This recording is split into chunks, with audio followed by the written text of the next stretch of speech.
This is the Troll Patrol, live with Justin Freakin. Welcome to the Troll Patrol live. It's a freaking Tuesday. It's a Tuesday. Welcome. Good evening. We've got a whole lot of news to cover.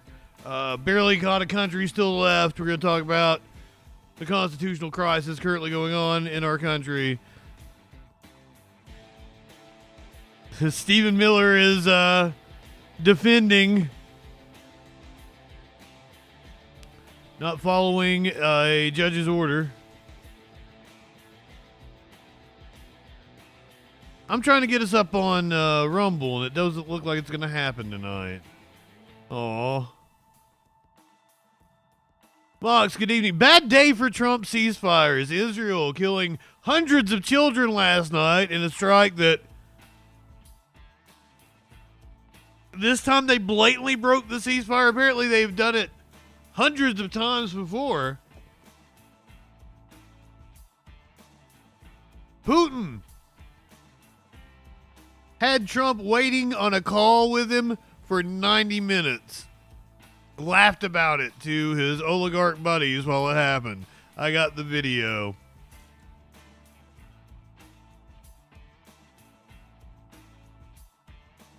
Apparently Trump was consulted on the Israeli strikes, by the way. They knew what was happening. The Houthis are vowing retaliation after a U.S. strike. Members of the Hungarian parliament threw smoke bombs, protest a passage of an anti-LGBTQ bill. Illinois Governor J.D. Pritzker compares Trump to Orban. Trump fired the 2 Democratic commissioners on the FTC. This is a story that's gone under the radar. Gutting the U.S. Institute for Peace, having to reinstate fired workers after a court ordered him to. We're going to hear from Trump supporters who say they feel betrayed by Trump and their vote, leopards eating face party. In Minnesota, there was a Republican state senator, I believe it was last week,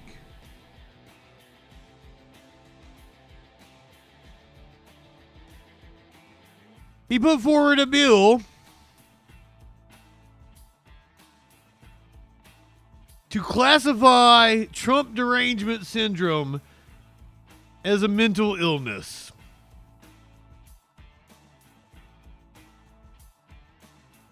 He has now been arrested for soliciting a minor.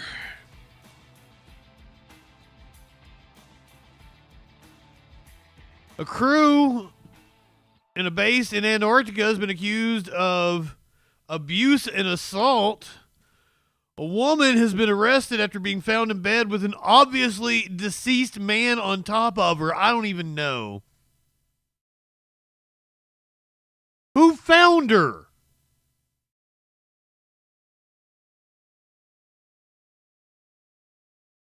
Apparently, according to Cenk Uygur, MSNBC has gone radical.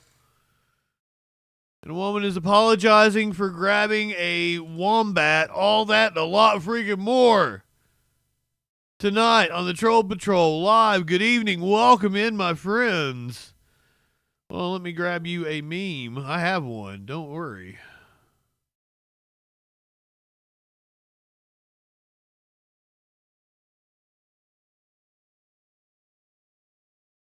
Got this hilarious one I was going to use yesterday, but I wanted something Irish.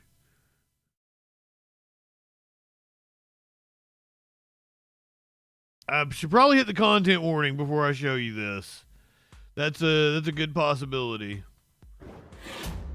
Ram Ranch. I myself am not drinking beer, but as I always like to say, light one up, tip one back, my friends.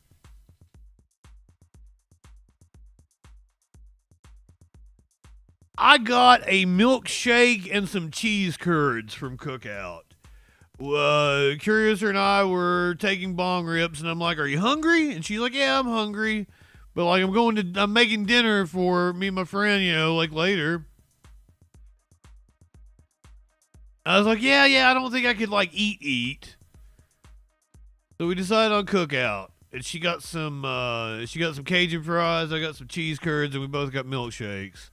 This is a peanut butter fudge milkshake. I feel sorry for any of you if you don't have a cookout, if you don't know what I'm talking about when I say cookout. Meat cakes, good evening. I don't know how it's still as cheap as it is. You go in there and spend $20. You come out with all kinds of fucking food. They put one in while I was in college, like right across from my college. So we went there all the time because it's open all fucking night, right?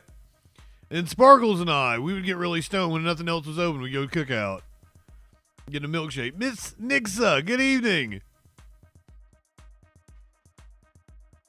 I want to confess my love for cookout, but also as I was drinking this, it says Psalm 118:24, and then it says God bless America.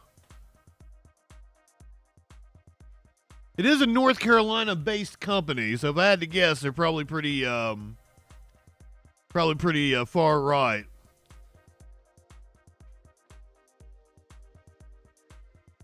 I'm not a fan of the cheer wines. My buddy loves the shit though. That I affectionately refer to as Puzzle Bitch loves the shit.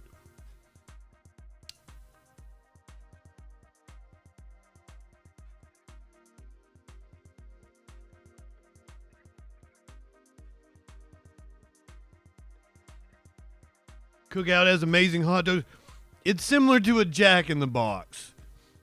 A little more refined in your selection than Jack in the Box, but like pretty much everything you could ever want in a fast food restaurant, Cookout serves. They had those like tacos to go or nachos to go they call it, where they do the bag of Doritos and they put the chili and the cheese and everything in it. Clinically, good evening. Anonymously. Oh, did you look up Psalm 118:24? The Lord has done it this very day. Let us rejoice today and be glad. I mean, there's worse verses you could have on a cup, I guess. Oh shit, the Surfs gave me a shout out. Thank you, Lance. That's awesome. Especially after I made the joke about you looking like a child molester last night. Not that Lance looked like a child. I didn't call Lance a child molester, but no means. Like, I don't want to have to explain all of it again. Oh God, please don't tell Lance I call him a child molester. That's not at all what happened.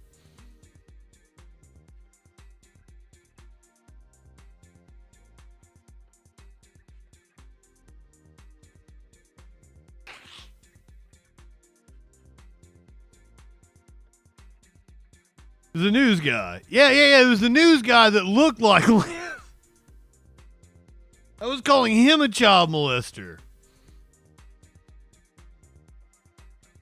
Yeah, Lance was not the molester in my situation. In my.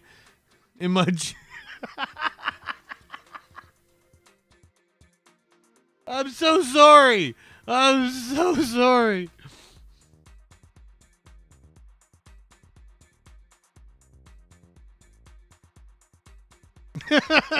Son just knows what's in her head. Apparently, okay, so I saw the tweet and I'm like, that can't be real. And apparently it's not.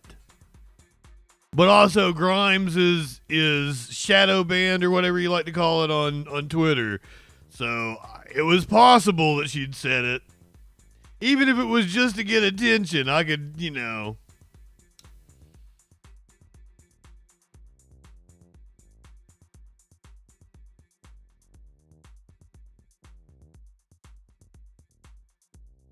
Yeah, let's stop talking. Let's get to the news, shall we?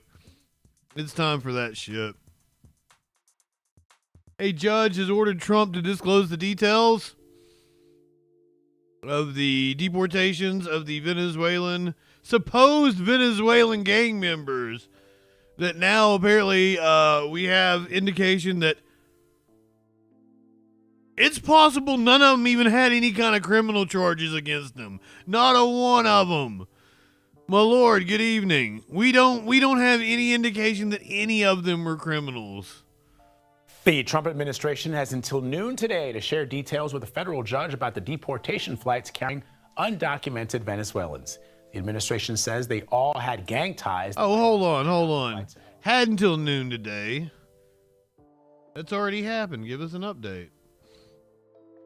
Stupid face the nation. I thought it had already happened. Huh?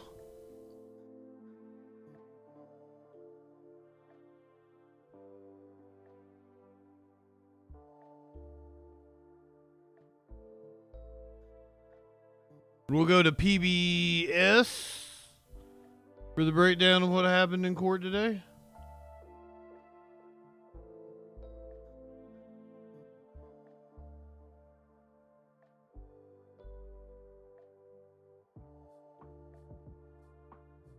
President Trump escalated his fight with the federal courts today as the president called for the impeachment of the federal judge. Welcome back, Casey. Ordered a halt to the deportations of hundreds of Venezuelan migrants.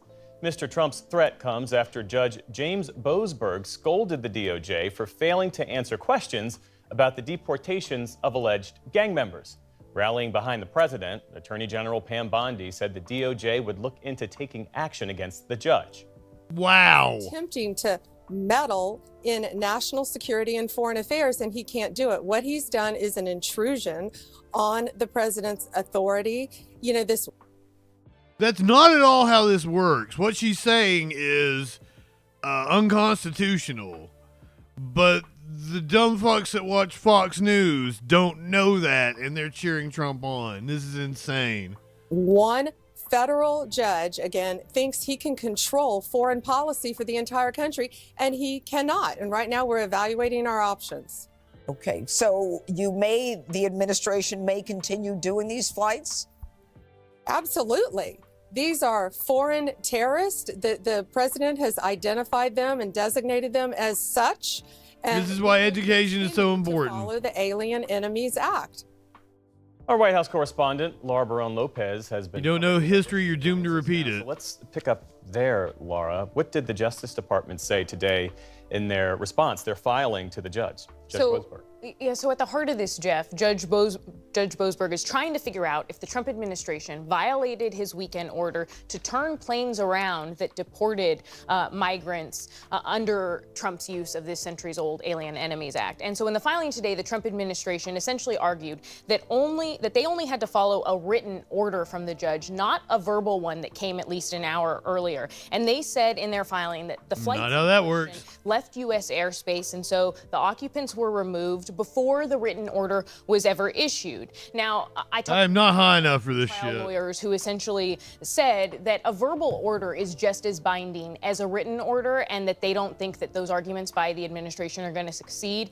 And the administration also called Judge Boasberg's verbal order not enforceable. This did not satisfy Judge Boasberg.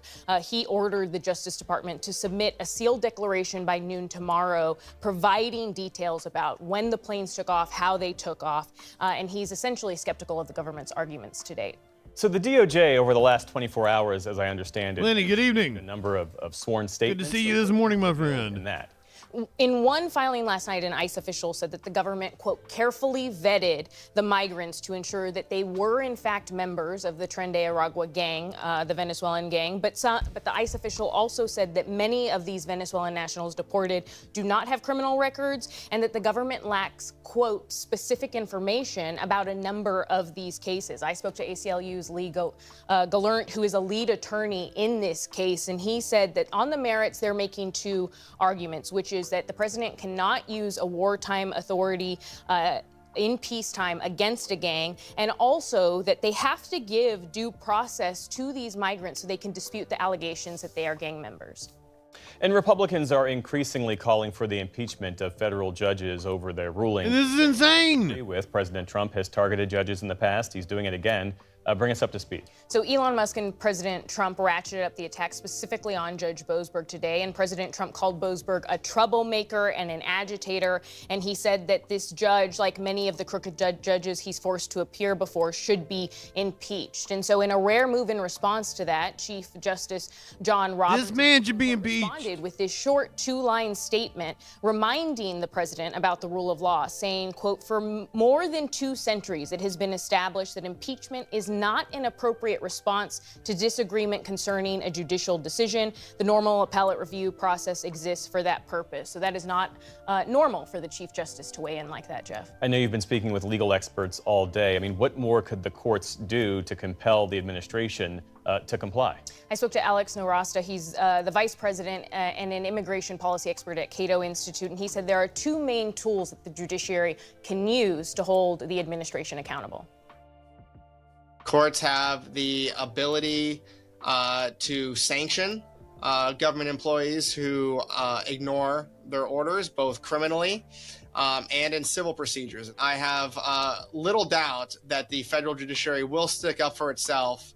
I want to see them put officials in jail. Necessary to defend its rightful, lawful, and legal constitutional authority to put checks to oversee the actions of the president of the United States and make sure they comport with the law. Like Alex of Cato Institute, multiple lawyers that I talked to said that the next step for a judge like Judge Boasberg would be to hold a government official within the Trump administration in contempt of court. And the question is whether that's criminal contempt, which would have to likely be enforced by the Justice Department, or a civil financial violation. On another front, Laura, the administration is moving to reinstate some 25,000 federal workers who were fired. Is that right? That's right. So in response to a federal court order last week saying that the firings of federal workers across 18 agencies was illegal, the administration is working right now to reinstate workers across the board, those 25,000. They're putting them right now on administrative leave, and those workers are being told that they will have back pay. So some of them have returned to full-time work. Some of them are still waiting for more information. And there's some news. Thank you, Zendaya. Fantastic reporting. Stephen Miller responded to the courts smacking them down earlier today. I'm sure this is going to be a doozy. Any further questions? Just a quick question on the difference between the written order and a verbal order. Caroline was asked about this in the briefing, and she sort of suggested that maybe the administration doesn't necessarily view these as having the same weight. Is it the administration's understanding that you would comply with the verbal order? Well, again, the whole thing is just preposterous. So, as the Department of Justice has said in writing, nothing that the administration did conflicted with the court order. But there's a bigger issue here, which is the court order is patently unlawful.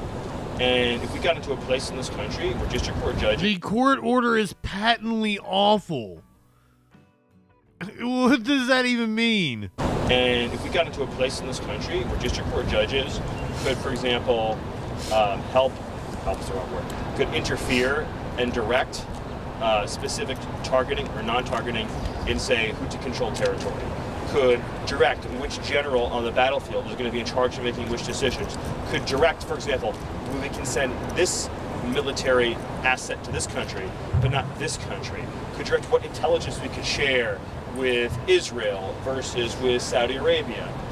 If a district court judge can be involved in the conduct of our foreign policy, under no definition do we have a democracy in this country.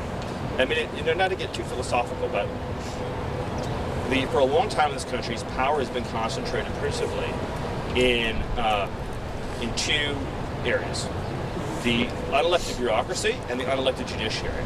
And power has been increasingly concentrated in these 2 areas. And in the case of the hard left, the judiciary takes steps to protect the bureaucracy. Well, he's trying to say that a lowly district judge interfered in the president's ability to carry out foreign policy by ordering them to bring the migrants back. So he's like, he's making a slippery slope argument. And the fallacy is like, if we let the district judge make a decision on this policy, which is 100% in his purview, that these men shouldn't have been deported without a court order. he's saying that if we let the judge make that decision, where does it stop? Are district judges going to be picking the generals on the battlefield? Are they going to be deciding, do we do retaliatory strikes against the Houthis? Ponder Monkey, good evening. So I hope I was able to translate his idiocy to you. And that further, it shrinks the circle in which democracies occur. So take an example, just like firing recalcitrant bureaucrats. So bureaucrats serve at the pleasure of the president. The president is elected by the American people. So you have unelected judges taking the jobs of unelected bureaucrats to pursue their own policy preferences. So when Americans vote for big shifts in policy, they're voting for the president. So we tend to think about executive power as this, well, it should be, and we ought to think about it as being a unified power. But what it's become increasingly is a severed power, and more of it has been accumulated in the bureaucracy. And then with unelected judges, empower the bureaucracy. So for example, there's a large section of our bureaucracy that doesn't want to deport any of these aliens, right? And they collude with the ACLU and the judiciary to try to keep them here in this country. So this is really about the restoration of democracy and saying that the person that's elected by the whole American people can implement these big policies. Lord, good evening. What you have, which is unfortunately afflicted a lot of the Western world, is a situation where voters can't vote for the change that they want. And so this is really fundamentally about democracy. The American people said to get these terrorist gangs the hell out of our country. The president has plenary authority under the Constitution, under the Alien Enemies Act, under the INA, under core Article 2 powers to achieve that. And no district court judge who presides over some small, little geography of the whole country could possibly presume to have the authority to direct the expulsion of terrorists from our soil, who, by the way, are also here illegally. Thank you, everybody. Stephen. Thank you. Thank you. Why'd you thank him for that? He said fucking nothing.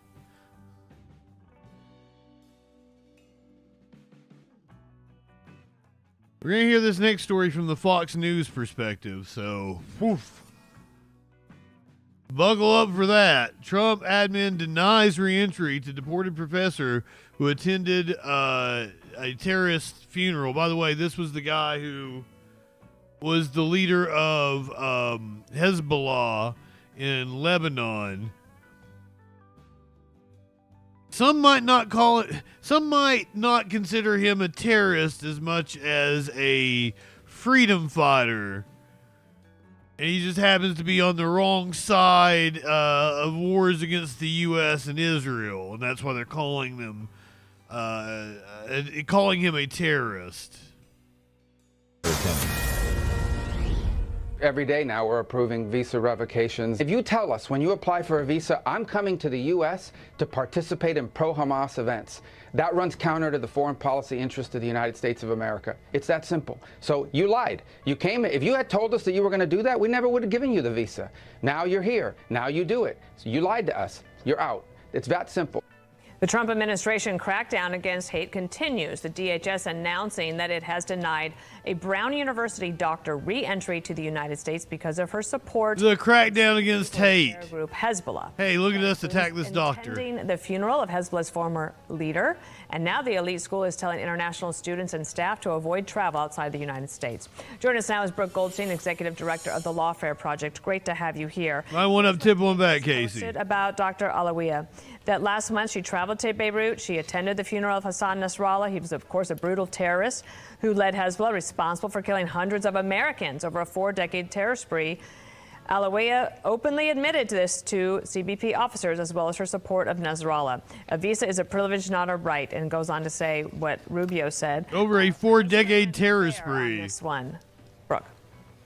I think very well. I don't think there could be a stronger case not to allow someone entry into this country if they've provided allegedly material support to a designated terrorist group. And I think all of the arguments about free speech are very dangerously and intentionally misleading. You do not have a free speech right to come into this country after attending the funeral of a terrorist leader that has participated in multiple attacks that have killed American citizens. You know, And by participated, Brown University's response here, they are advising their own students not to travel, and they've released a statement saying they're concerned. she means like, you know, being the leader of the On group. the screen. So this is Brown University in a letter to students Or yesterday. high-ranking reported general widely at the that time. We understand that many in our community are feeling a great deal of uncertainty and anxiety out of an abundance of And caution. what were the Americans doing there? Staff, faculty, and scholars, including U.S. visa holders and permanent residents or green card holders,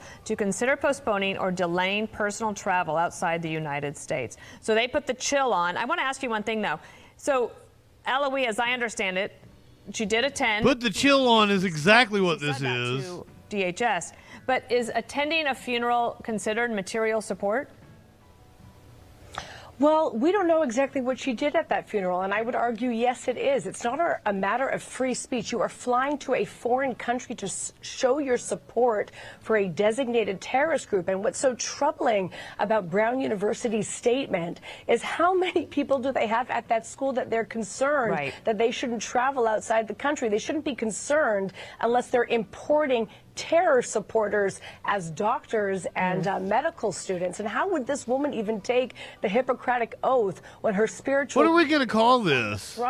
Who has called for the Brown Scare? Americans, who supports the killing of Minty, good evening. civilians and Jewish babies, all for the sake of jihad. It's insane what's going on at this university. They should be concerned about the process. Whether or not he's a terrorist is kind of I think the media debatable. is also interesting. Look at these headlines. It's just a variety from PBS, NBC, and The Independent. You know, the headlines don't get you into the whole story, but a lot of people just read the headlines, and it says the professor was deported without explanation or despite having valid visa, and they're not getting, you know, if you're just scanning the headlines, you might think that this is some sort of rogue operation. This is specific. And she had deleted the photos on her phone in anticipation of there being questions about it. Let me give you the last word. Well, the truth is she wasn't so much deported as she was denied entry. She was never really allowed into this country. And the question is, what do we want this country to look like? Do we want a country? I'm working on that, DJ Dub. Have a country if we have complete open borders and there's no vetting and we're allowing terrorist supporters in our country? All right, Brooke Goldstein. Yeah, like who is this? Brooke Goldstein, the Lawfare Project executive director. Is this some organization? The Lawfare Project. That's something right wingers have been saying the last few years. Is this a pop-up fucking org? Just come into being in the last couple of years, and somehow she's on Fox News speaking.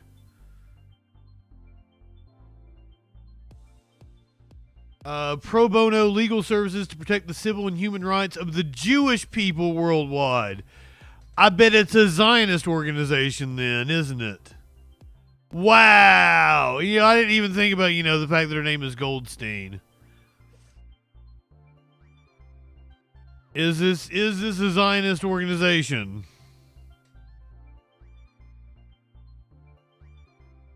Because that would make a hell of a lot of sense.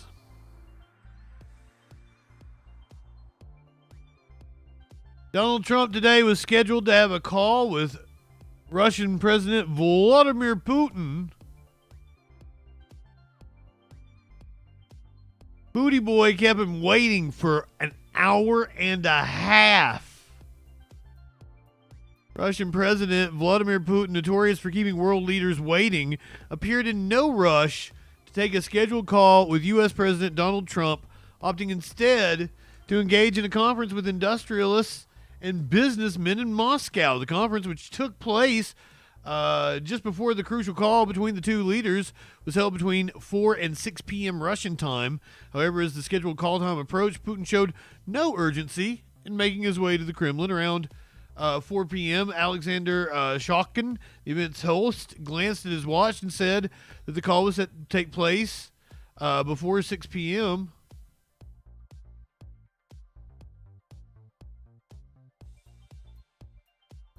Let me get you the video here, because I specifically went to this site because it's translated. Other clips I saw it had not been translated. It really doesn't like my ad blocker. Ooh.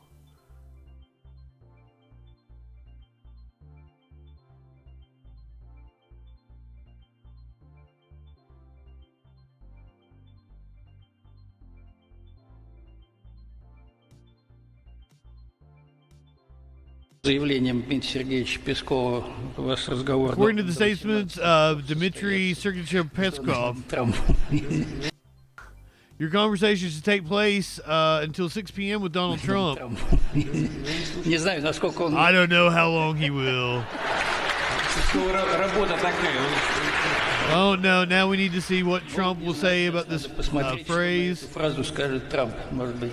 Он любит интервью давать, может уже Трампа не упоминал. I didn't mention Trump. Вы знаете, что у нас дискуссия по заявлениям Дмитрия Сергеевича Пескова. У вас разговор должен до 18 часов состояться с Дональдом Трампом. Не знаю, насколько он... Работа такая. Dude looks like Roger Stone. What's up with that? We got the Russian Roger Stone over here, and I thought Roger Stone was the Russian Roger Stone.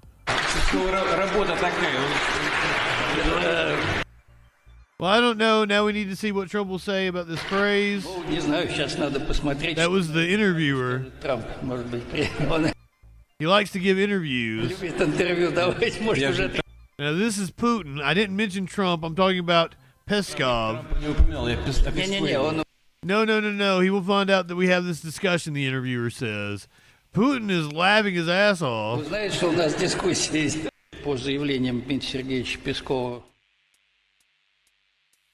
The call did eventually take place, and Putin listed his demands in order for a ceasefire to happen in Ukraine.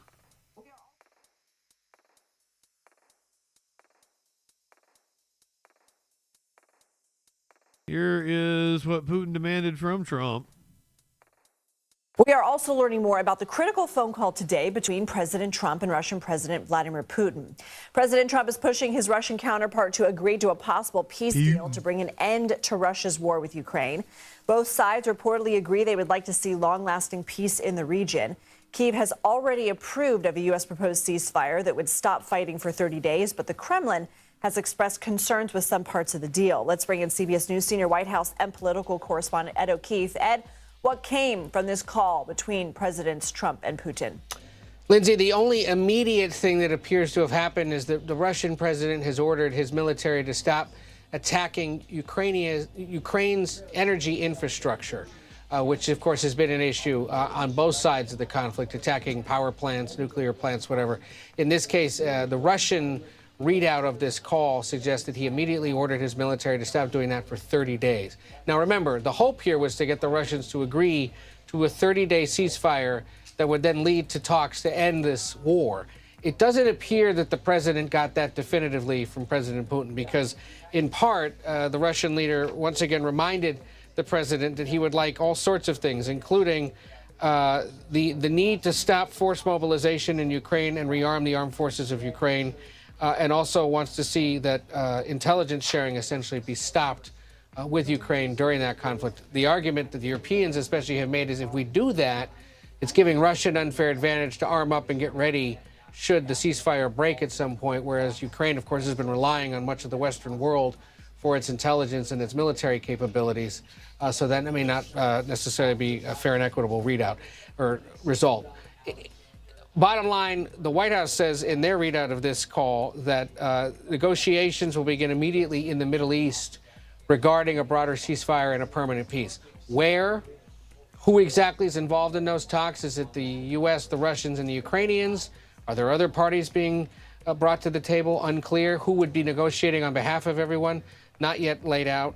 And there was broader talk in this call, according to both sides, about the situation in the Middle East, specifically Israel and Hamas, and the ongoing Houthi attacks in the Red Sea, believing that Iran especially has to stop promoting those kinds of attacks, and then broader conversation about the U.S.-Russia relationship overall and trying to get to a point. We're totally going to war with Iran, aren't we? Economic and geopolitical relationship that it once was, that they believe, at least the two leaders do, would benefit the whole world. So Did Russia agree to a 30-day? When do you guys think it happens? No. Over the summer? Did they agree to talks to get there? Yes. Do they have fall terms that are unacceptable to the Ukrainians and to European powers? Yes, and so that could be a sticking point.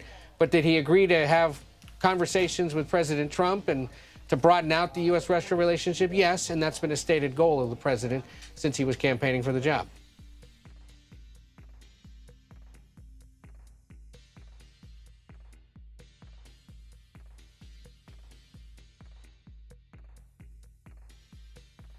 Israel is totally wanting war with Iran.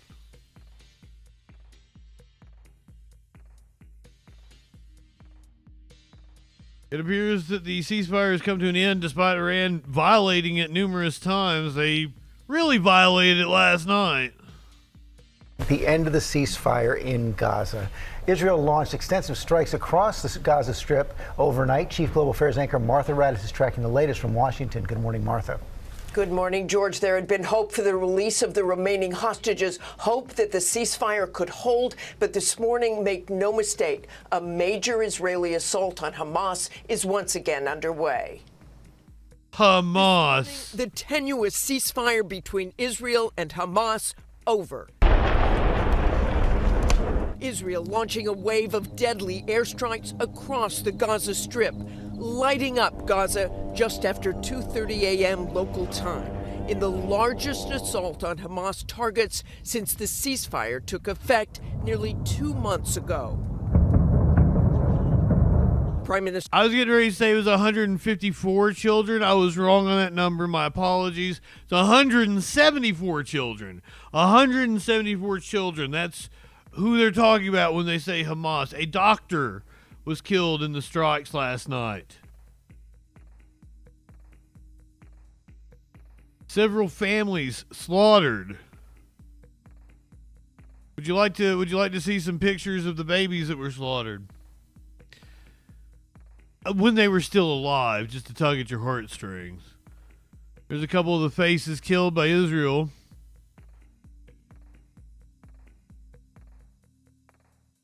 Rami Abdou, chairman of the Euro-Mediterranean Human Rights Monitor, lost his sister and her entire family after their home was bombed.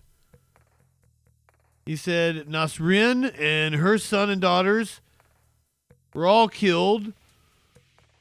The family had survived many previous Israeli airstrikes over several years and had their home and entire neighborhood destroyed by Israeli bombs earlier in the war.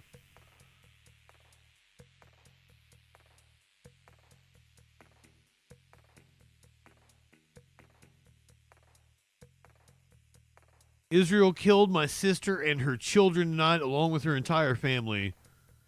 Israel may kill us at will, burn us alive, and tear us apart, but it will never succeed in uprooting us from our land. Justice and accountability await, no matter how long it takes.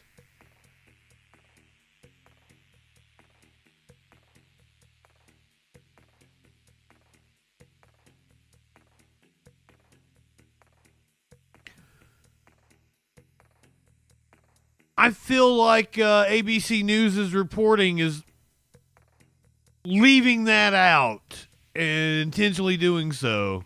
Mr. Benjamin Netanyahu ordering the IDF to take forceful action against Hamas after the terror group refused to release more hostages.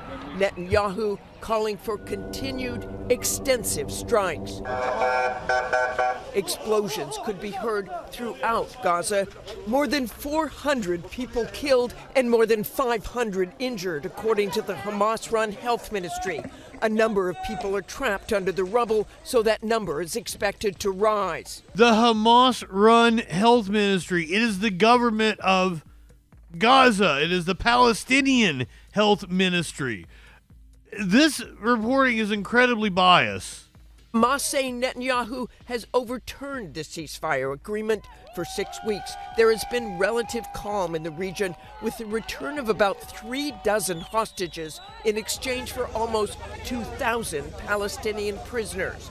That first phase of the ceasefire ended 2 weeks ago. Since then, negotiations have stalled, with neither side able to agree on a path forward.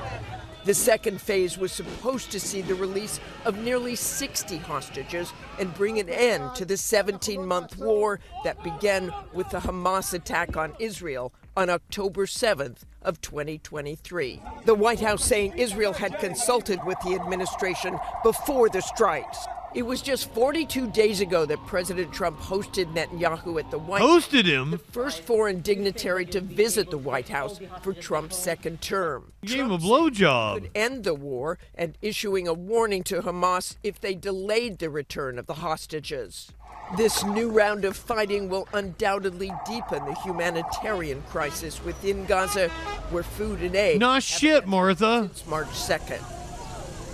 As for the hostages, the last living American-Israeli hostage had been expected to be returned at the start of Phase 2, but clearly that is off the table for now. Hamas has rejected all of the proposals it received from President Trump's special envoy, Steve Witkoff, and this morning, Netanyahu promises the attacks in Gaza will only intensify. They had already agreed Pressing questions to a ceasefire. Martha, thank you. Now, Casey, you say that the people of Gaza voted for Hamas. That's true. Did you know that the Likud government funded Hamas?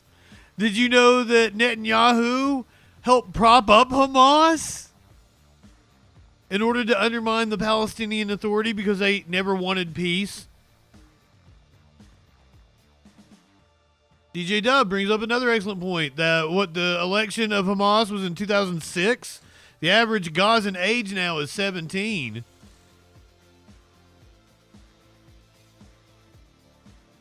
Shelley, good evening. Was it longer than that? I thought it was mid-2000s. I might be off on the date. Oregon Gal, good evening. I can't complain. Fantastic weather out there, and then like another kitty showed up on my porch, so Curiouser and I fed and petted the kitties out there on the porch in the nice weather. It was a rather pleasant day.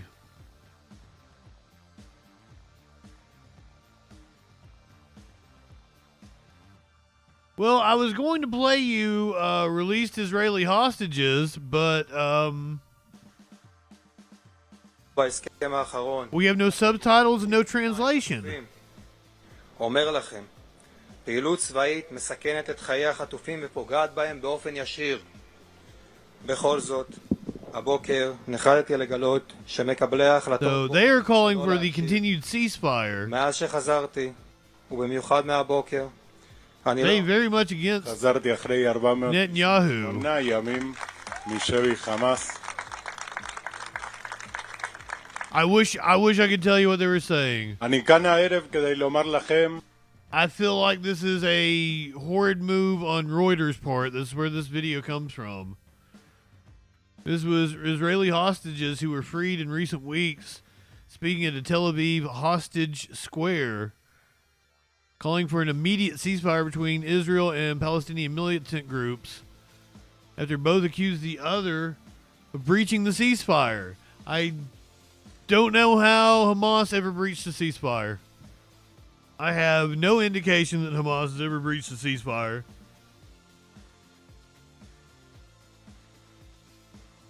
Their shirts are in English, but I feel like they're against Netanyahu. That's why I skipped to one of the other speakers, because I thought maybe somebody would be in English. שלום לכולם. אני קיט סיגל.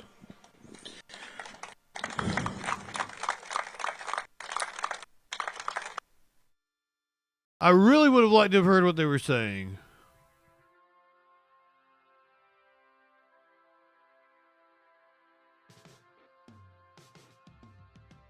The Houthis are vowing retaliation against the U.S. following a strike. Tensions are intensifying between the U.S. and Houthi rebels in Yemen after the Pentagon launched airstrikes targeting the Iran-backed militia group over the weekend. Houthi officials say at least 53 people were killed, dozens more injured. The U.S. says it will keep attacking targets in Yemen until the Houthis stop their assault on global shipping in the Red Sea. The rebel group is vowing to retaliate. CBS News senior national security correspondent Charlie D'Agata is in Washington with more. U.S. officials tell CBS News the first wave of attacks happened on Saturday. Then the following day, a U.S. fighter jet shot down around a dozen drones launched over the course of several hours. The Houthis then claimed to have fired a ballistic missile that hit the USS Harry S. Truman, which is operating in the area. Officials tell us a missile was aimed at the aircraft carrier, but it fell well short, crashing into the water. Houthi officials say at least 53 people were killed in Yemen as a result of the strikes. The U.S. has warned more attacks will continue if the Houthis do not stop threatening to target shipping lanes in the Red Sea. Charlie D'Agata, thank you. CBS News Middle East reporter Courtney Keeley joins me now in Studio 57. So the Iran-backed Houthi rebels, they're vowing to retaliate. They've already launched 2 unsuccessful attacks on the USS Truman in the Red Sea. What can we expect in the next hours, days, weeks? Well, first of all, what Charlie D'Agata did was he quoted what President Trump said on Truth Social, that he's going at Iran. He's targeting Iran directly. So it's not the Yemenis, he says, the Houthis, which don't represent the Yemenis, but he said it's Iran. Iran is backing this fundamental group. And Iran is now in the back, is pedaling back. And even the chief of the Iranian Revolutionary Guard said, we have always declared, and we declare today, that the Yemenis are an independent and free nation in their own land, which basically means you're on your own. Already we've seen Hezbollah decimated, Hamas. The Houthis started these strikes in October 2023 in support of Palestinians in Gaza, and they've continued this. We've seen a change in the administration. We've seen changes with Israel and those strikes. And what we're really seeing is a much bigger geopolitical situation than just this small country. What is the end game for the Houthis? Well, the end game for the Houthis is really unclear, to actually rule and take over southern Yemen potentially. And they are not represented by, the Yemeni people say they do not and are not represented by this. They've been at war basically with Saudi Arabia for over a decade, approximately a decade now. And there's been this Shia-Sunni battle playing out there like it has in many other countries. But since the Hamas massacres, since the decimation of Hamas and Hezbollah, it's now the Houthis that are still getting that Iranian support, even though the Iranian Revolutionary Guard chief said no. And what President Trump looks like he's trying to do is say, Iran, stop it. He's already sent a letter to Iran saying he wants to engage in nuclear talks. And tomorrow in Riyadh, the one thing that people don't know about this, because it's complicated, is that Russia was backing the Houthis when Biden was backing Ukraine. And Russia was backing the Houthis through the Iranian intermediaries. So I'm sure out of the long list of things they're going to talk about, they will be addressing that as well. Okay. Courtney Keeley, thank you.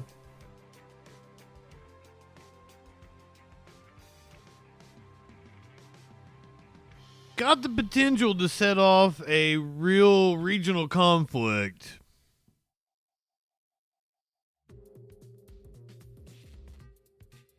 Staying abroad, we're going to move over to Russian ally Hungary, where lawmakers in parliament ignited smoke bombs as the parliament passed laws banning pride events.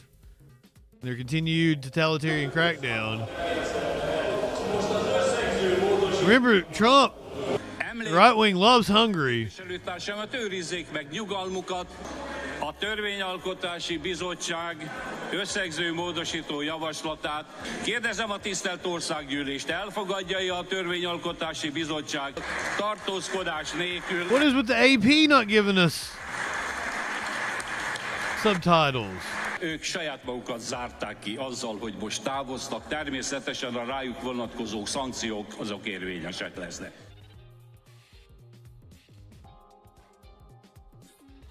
J.D. Pritzker comparing Orban and Trump earlier today, the Trump administration.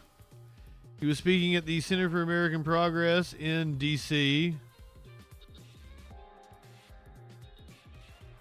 Just when you join the dots of the press under attack and the deportations, Trump effectively ignoring court orders,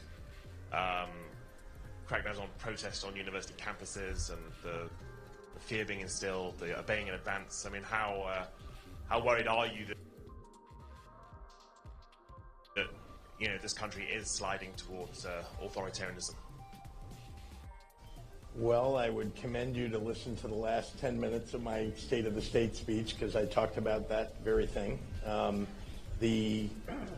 am deeply concerned about the slide that we're in, and I mentioned the pogroms and the Holocaust because those are personal experiences.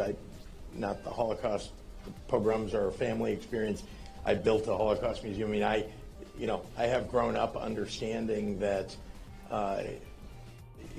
not just minorities, but, large swaths of people can be under direct attack in an authoritarian regime, and they will use the majority, lie to the majority, use propaganda in order to foment an attack. And that is currently the case. We're all seeing the well-orchestrated videos of the raids to take immigrants to this country. He's exactly right. Well-orchestrated videos. I will continue to bring this up.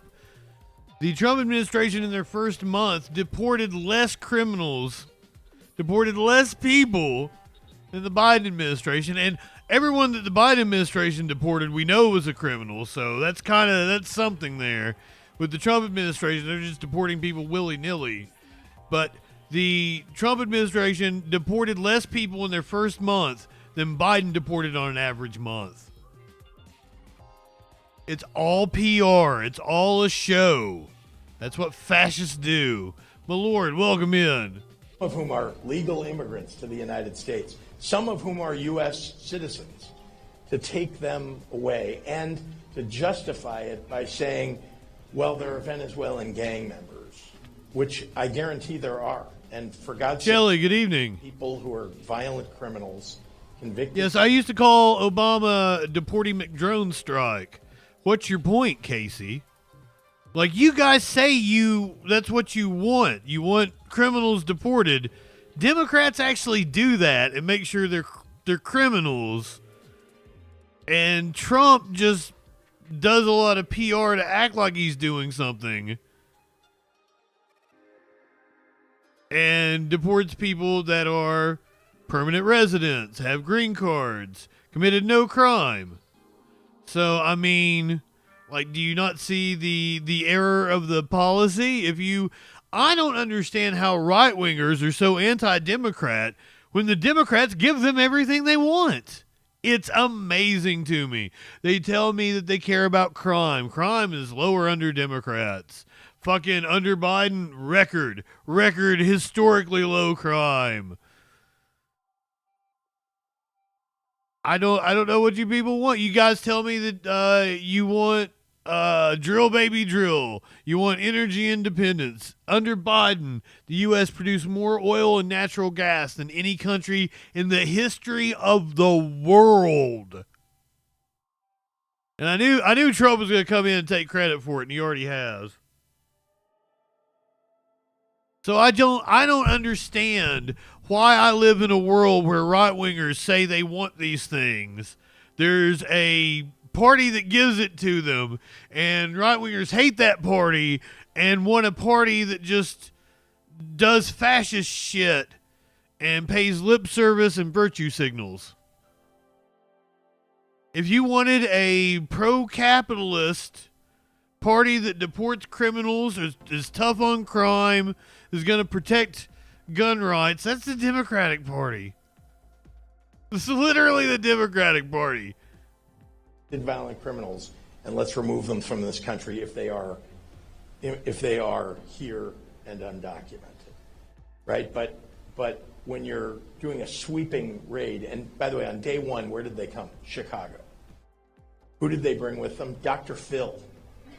I'm not exaggerating. Seriously. Dr. Phil to Chicago with. And then Dr. Phil is shocked that the supposed illegal alien knew who he was. You're fucking Dr. Phil, you dipshit. Knew online TV, channel. And why did they do that? Because they wanted to get the most amount of attention to what they were doing, not because they wanted to effectuate actually going after violent criminals who are undocumented who should be deported, but rather they wanted people to see that they're doing something. And so they'll just take sweeping hundreds of people and take them out of the country. So look, you mentioned a lot of things, and the defying court orders is a whole other topic of conversation, hugely important. Again, what authoritarian regimes do. But here's the thing you all ought to do is, if you haven't already read about Orban in Hungary, go read about what he did steadily, not that slowly, to put the noose around that country. And Donald Trump admires Orban. All those creeps love Orban. His team have learned from that and are replicating that.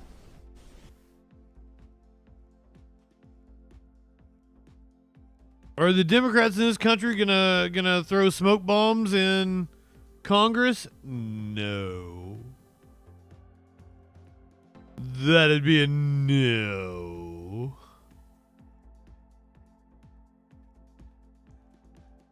Fired FTC commissioner says Trump was afraid of what she'd tell people. Rebecca Kelly Slaughter, one of 2 Democratic commissioners from the U.S. Federal Trade Commission, fired by President Donald Trump on Tuesday, said the president is afraid of what I will tell the American people. This is return to office in January. Trump has tested his executive authority by firing Democratic members of independent boards such as the National Labor Relations Board. The firings of 2 Democrats serving on the FTC may lead to new legal challenges. Along with Slaughter, Trump also fired Democrat Alvaro Bedoya. The move marks another significant challenge to the independence of regulatory agencies. In a statement, Slaughter wrote that she was illegally fired and the firing violated the plain language of the statute and clear Supreme Court precedent. Why? Because I have a voice. He is afraid of what I will tell the American people.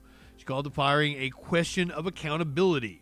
The administration clearly fears the accountability that opposition voices will provide if the president orders Chairman Ferguson to treat the most powerful corporations and their executives like those that lanked the president at his it's probably supposed to be flanked the president at his inauguration with kid gloves. Maybe lanked is a word. Is lanked a word? Let's find out. Let's learn something. I feel like we haven't looked up a word in a long time. It is. Slender and thin. Oh, that's like lanky.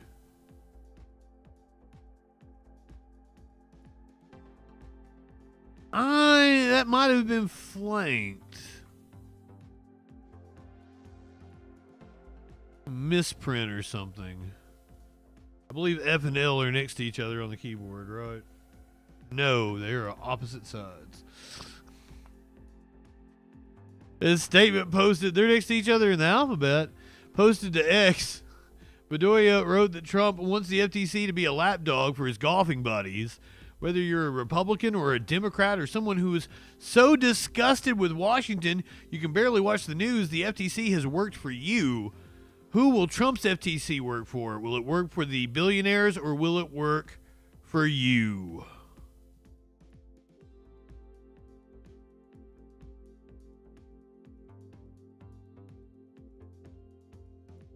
The quality of the FTC has definitely declined.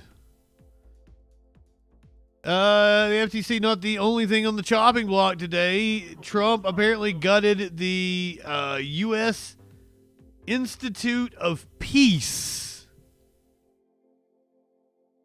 Yeah, they're here. They had come before. We had communicated with them before, going all the way back to February the 24th. We had conversations with them in which we sought to explain our purpose, our status as a non-executive branch agency created by Congress. The employees of our building are not federal employees, executive branch employees. They are employees of the Institute. We have our own separate board. We have our own bypass authority to go directly to Congress in order to get our money.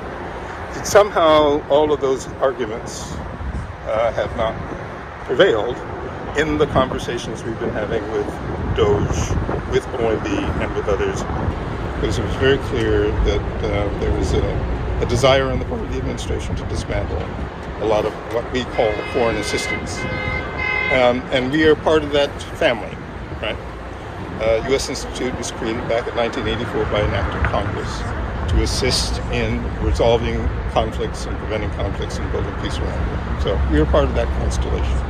We are, as you well know, are not the only ones who have been targeted for that kind of reduction. This building really was built not just as a platform for the work that we do. It was built as a symbol of the aspiration of the American people to be peace builders in the world. That's why it is as beautiful as it is. And I have to believe that in the long term, that purpose, that mission will be reaffirmed, and that we will, in one way or another, be allowed to continue.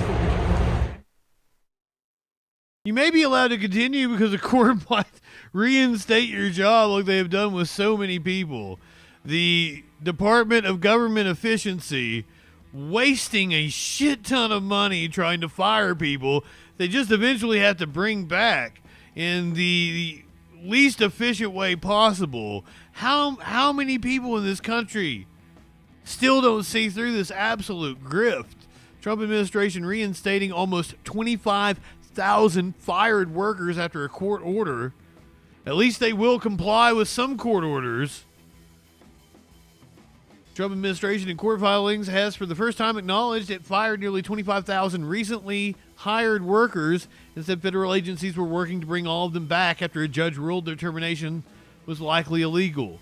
Filings were made in Boston on Monday. They included statements from officials at 18 agencies, all of whom said the reinstated probationary workers were being placed on administrative leave, at least temporarily. The mass firings, part of Trump's broader purge of the federal workforce, were widely reported, but the court filings are the administration's first full accounting of the terminations. Most of the agencies said that they had fired a few hundred workers. The Treasury Department terminated about 7,600 people. The Department of Agriculture about 5,700, and the Department of Health and Human Services says more than 3,200.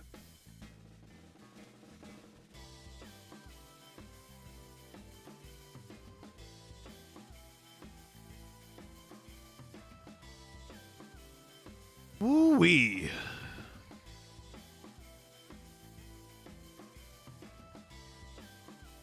I would say a lot of these people that are getting fired voted for Trump. Perhaps a lot of them are regretting it now. A More Perfect Union posting this video of people who voted for Trump and why they feel betrayed. This should be enlightening. My medication, it runs $20,000 a month without insurance. I make $800 a month. Oh, that will kill me. That would kill my friends. That would kill millions of people in this country if they lose their health care. We're in California's District 22, a rural community in the state's Central Valley. This district voted for Trump for the first time in 2024, but now his policies threaten one of the benefits people here rely on the most.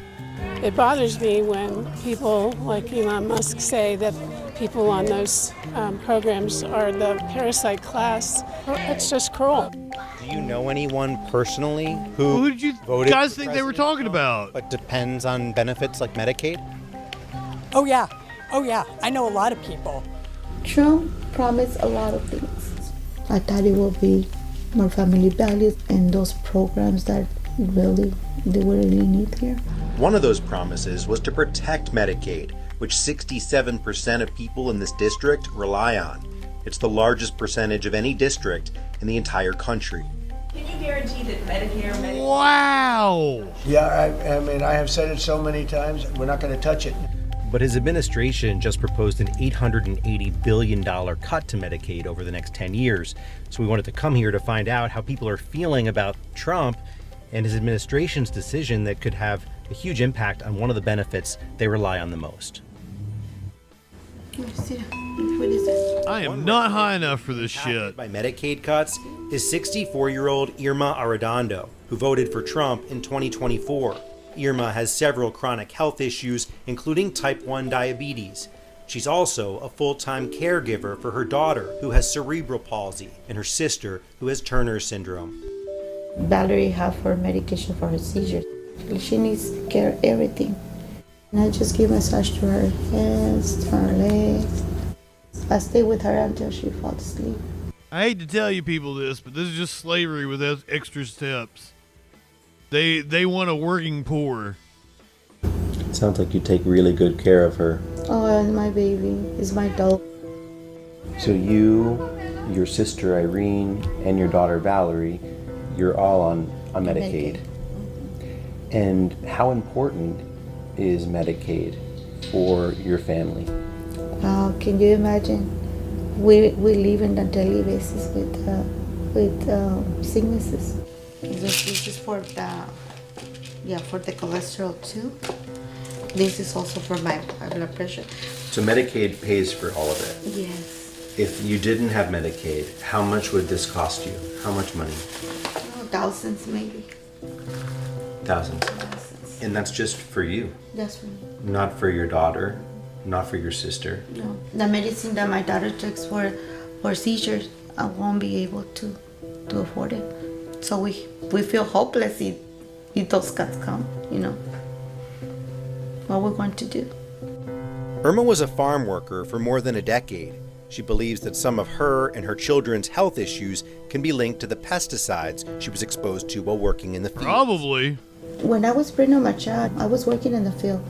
I remember it was this little airplane and sprayed us.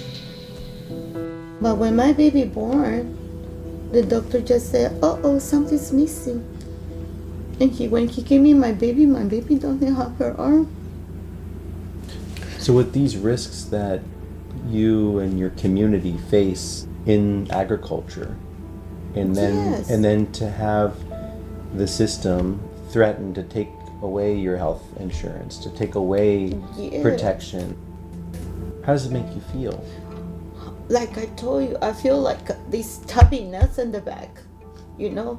But why when we put food on their tables, you know, that we risk our health? Look at me right now. Look at me, how many sicknesses that I have. The COPD, I didn't have COPD at that time. We got all in the fields. Where else? We're seeking permanent income tax cuts all across the board. The $880 billion in Medicaid cuts proposed in President Trump's budget will help pay to permanently extend his 2017 tax cuts. The largest tax breaks would go to the wealthy. Can somebody in the chat, $880 billion cut to Medicaid is how much of the program? Because if I remember correctly, it's virtually all of it. Mr. Elwood, welcome in, my friend. I didn't want to say it. Individuals. Are those your values? Who am I to say something was racist? ¿Por qué van a hacer tanto recorte? Sí, tanto recorte. ¿En dónde lo van a poner ese dinero? ¿Dónde? In the last election, who did you vote for? I feel embarrassed to tell you, but before all the years back, since I got my citizenship, I said I was a Democrat, but then in these last elections I voted as a Republican. Why? Because I'm against abortion. Para mí la palabra conservador es tener valores. Like I grew up with values, you know, con las enseñanzas de mis padres. Family values. Family values. Irma isn't the only one in District 22 who feels betrayed by the administration's plan to gut Medicaid. The character is incredibly racist anonymously. People that really need the stuff. Elon Musk doesn't need it. Trump doesn't need it. And, you know, billionaires don't need it. Okay, thank you, DJ Dub. $880 billion is virtually the entire program, but over 10 years, that would be about 10% of the budget cut every year. So, thank you for clearing that up. Because I was like, that's the entire goddamn program. She voted for Trump. These are Trump supporters who feel betrayed. They're making out big time with this, but you damn right they are. Process. District 22's representative is David Valadeo, a Republican who voted in favor of the budget resolution to cut big dumb goof after initially voicing concerns about how potential cuts to social programs Vermont politics constituents. If just 2 Republicans vote no on the final legislation, they could stop Medicaid from being cut. The folks in this district have voted for him because he, in the past, has been able to stand up against his party. But now he's really stuck between a rock and a hard place because it seems as if the Trump administration... I absolutely agree with you, Vermont politics. ...really ask for loyalty from him and for him to play ball on every single issue, not just the issues that play well in this district. And so that might mean that they expect him to vote for things that are going to hurt his constituents directly. If we could go back to November, who would you vote for now? Oregon gal, here's the thing, is we watched multiple Trump supporters up through the election, like, say they didn't believe that he was actually going to do the things that he said he was going to do. Like, I remember watching that farmer that lived down from Christie Nome, and he was like, well, they're not going to deport my workers. You know, most of my workers are here illegally. They're not going to deport my workers because Christie Nome, her farm would shut down if they deported all her workers. Like, that's... they rationalized that shit. They knew that's what he was saying, but somehow, you know, told themselves otherwise. You see. Not either one. You just wouldn't have voted. Not either.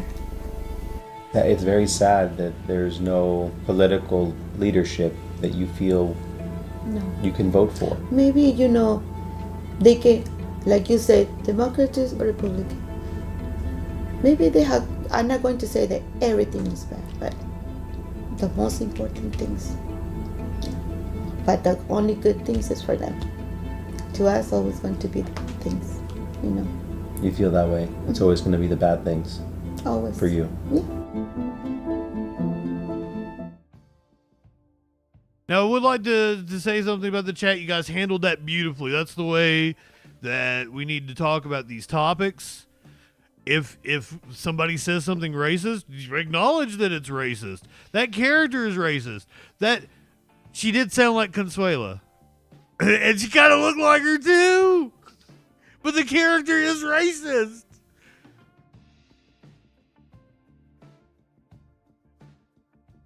So, I mean, you guys did that perfectly. You guys handled that well. Torchy, welcome in. What did I do this time? I thought I was being the adult in the room.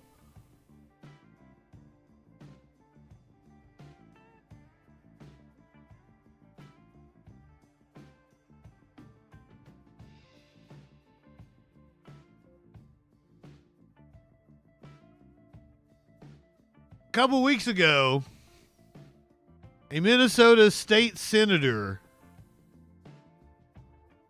put forward a bill to declare TDS. Need a cancel Justin sign to tap. Good night, my lord. A couple... Casey! Damn, thank you. TDS, Trump Derangement Syndrome. Greatly appreciate you.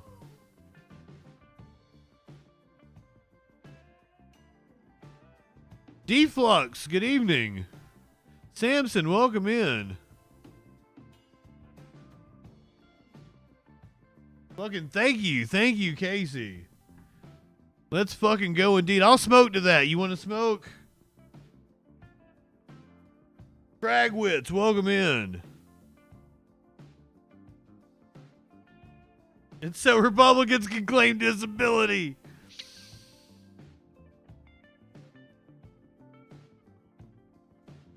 As a conservative, it's getting harder Good and to see harder you, to not my look friend. like a kook.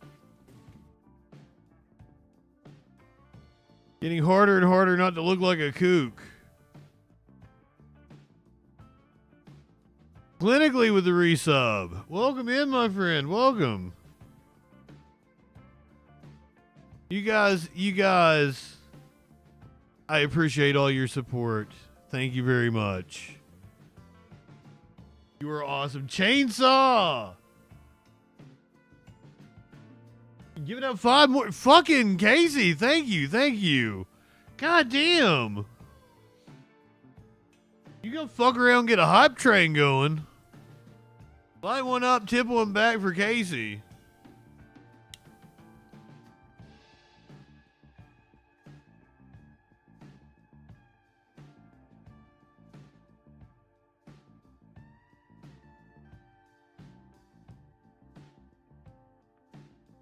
Do you not have the emotes on? Damn! Casey, my friend. Thank you. Zon, did you not get a sub? Casey, can you hook Zon up?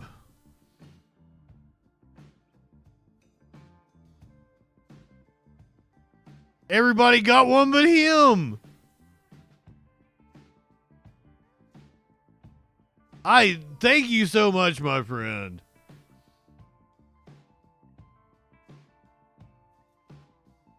Boom, there you go, Zon. Vermont politics. I'd love to have you on sometime and talk. If you're still in here. I'm amazed you weren't subbed, Holiday.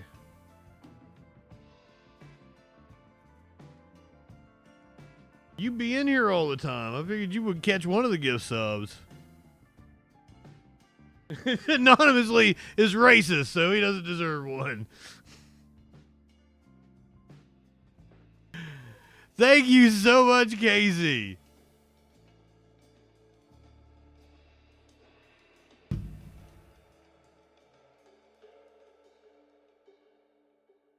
Are you gonna run for office again? Also, is that you in your avatar? You are an adorable lady.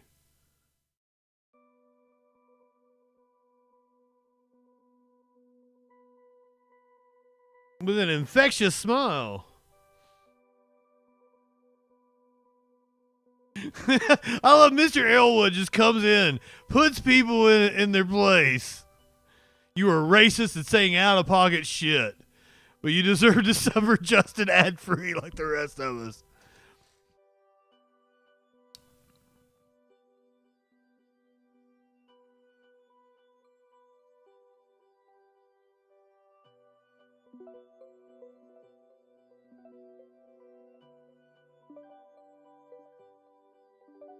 I'm glad you like this channel. I want it to be a welcoming place for all political walk. If you could take a joke, I think you will like it here.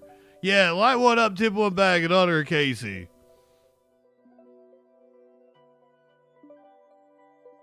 And if you want to be informed, if you're intellectually curious, I hope you find a place here. Because I'm a dipshit, and I'm just looking up shit a lot of times.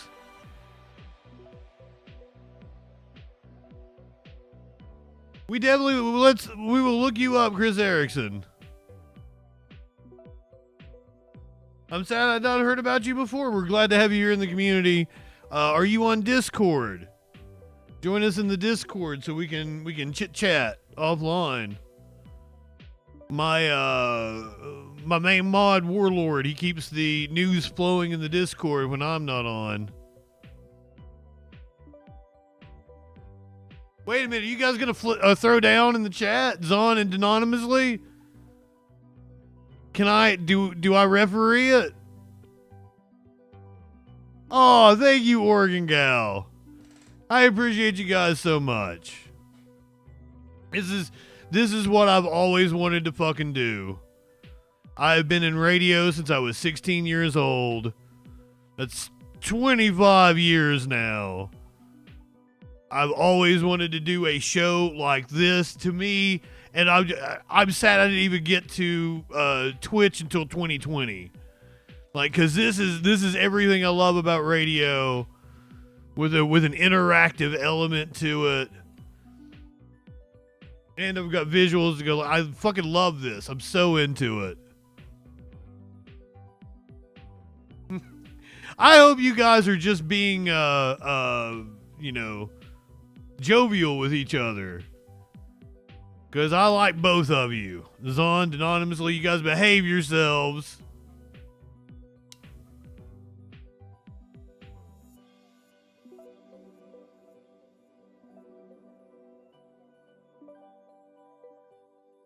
I wasn't always this ugly, Casey. Yeah, I'm like 20, 21. The president of the radio station I work for, he's got me in his office. Like, he took me under his wing. He, like, mentored me.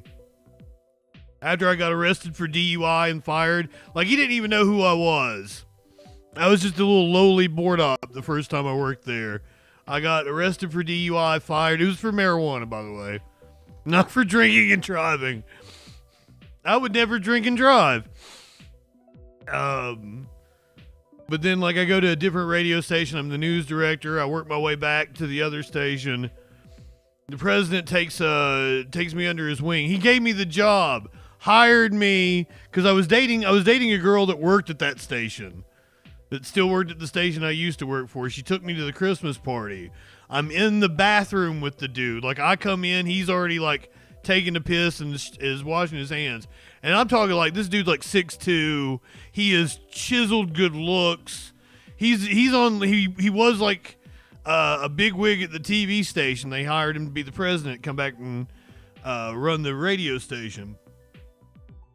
And he turns around and he's like, Justin, good to see you. Shakes my hand and everything, right after he pissed. And he's like, I saw you when you were doing news over Q95. Like, you were everywhere. We would like you to come over and work for us. And I'm like, for real? And I'm working at a newspaper at that time. He's like, yeah, when do you think you could start? You can start on Monday? Well, I'm working at the newspaper. I can talk to him and see. We can see what we can work out. And then I go back. They had ordered shots for everybody at the table. So I go back. I'm sitting with my girlfriend. And it's all my friends that I used to work with. The station I got fired from like 2 years before. I don't remember. This was 25 years ago. 20 years ago, something like that. Shit. They ordered the shots, and I asked them what it was because it was already sitting there. And they told me it was tequila because I'd been drinking like blue motorcycles all night or something. Some pussy drink because that's what I do. I'm like, all right, tequila, yay. Whoop. It was Bacardi. And Justin doesn't like brown liquor. One sweat drop rolled down my face, and I vomited all over the table. At the Christmas party of the radio station where I'd just gotten offered a job. The guy that ordered it took full responsibility. said I told him it was a different liquor. He didn't know what it was. They didn't hold it against me. Oh, but actually, the point of the story was he had taken me under his wing. He's got me in his office one time. And he's like, "Oh, Justin, you're a good-looking guy. You can make it in TV if you wanted to."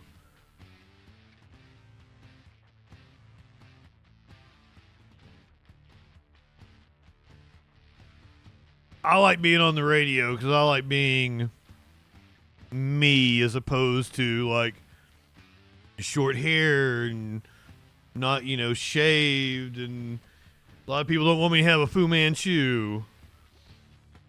Okay. Anyway, back to the news. We've got some crazy ass stories to go through here. This is the intersection of politics and crime. A mic man for a traveling carnival. By mic man, do you mean an MC?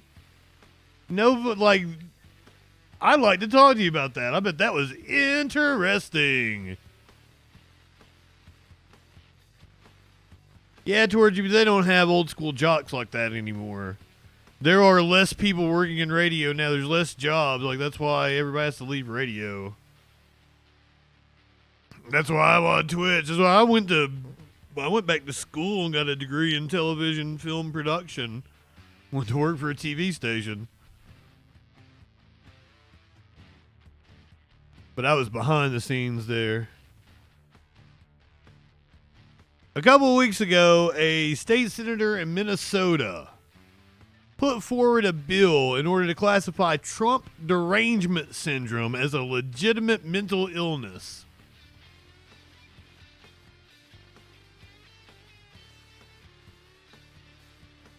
He has been arrested, accused of soliciting a minor for prostitution.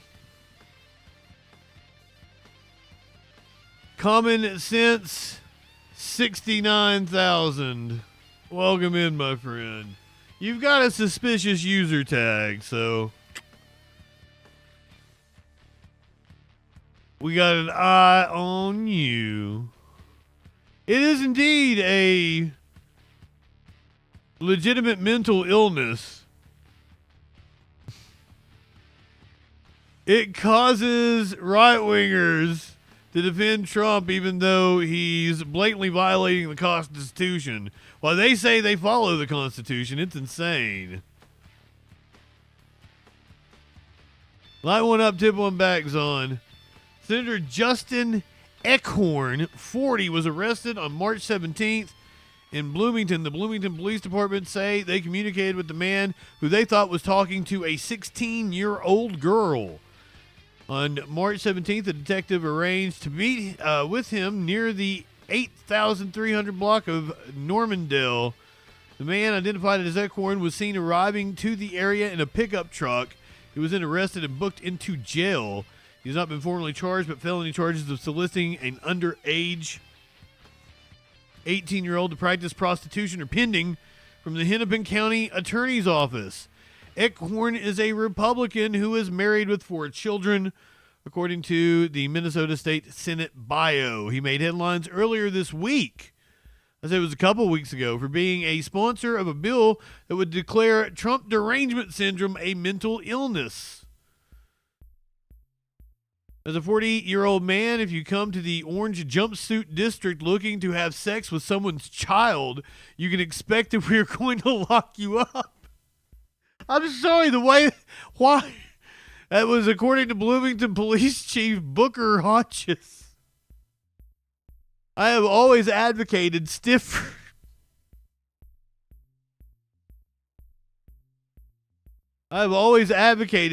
penalties for these types of offenses. He sounds like a dominatrix. The recent case involved...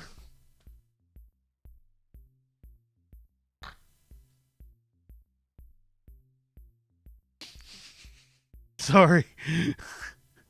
The recent... Who the fuck is Michael Gillis? The recent case involving Michael Gillis, who was arrested in Bloomington, is a prime example of why we need stronger penalties. We need our state legislature to take this case and this type of conduct more seriously. The cop probably has skeletons in his closet.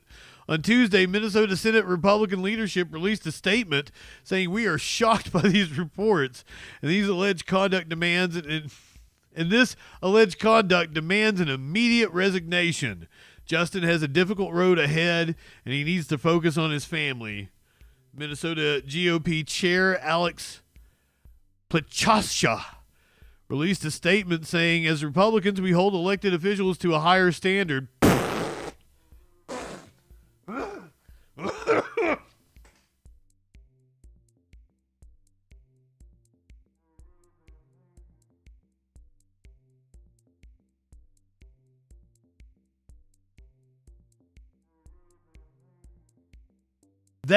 That is one of the wildest statements I've ever read in my life. That as Republicans, they hold elected officials to a higher standard.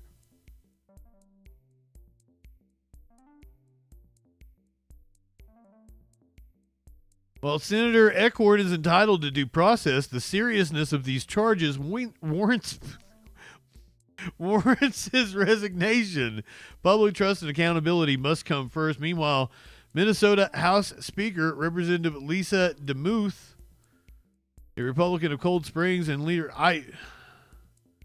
How is the speaker a Republican? I thought the Democrats had control in Minnesota. And leader Representative Harry Niska released a statement saying, given the seriousness of the charges, Senator Eckhorn should resign.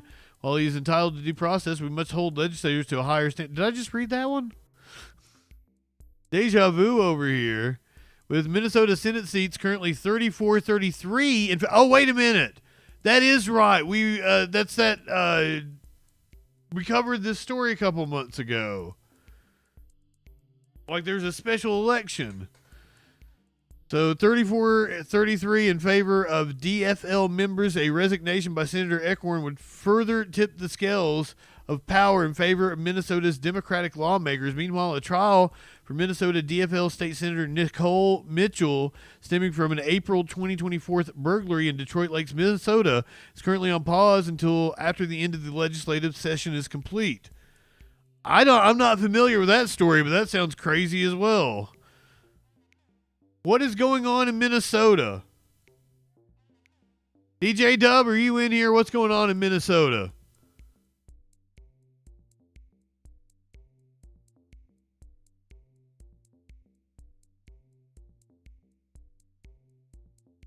Shelly, did I tell you good evening? Byronic. Where'd common sense go? And you have some shit to say? Perhaps you'd like to call in. Hop in the Discord. I went to Minnesota. I've only been to Minnesota one time.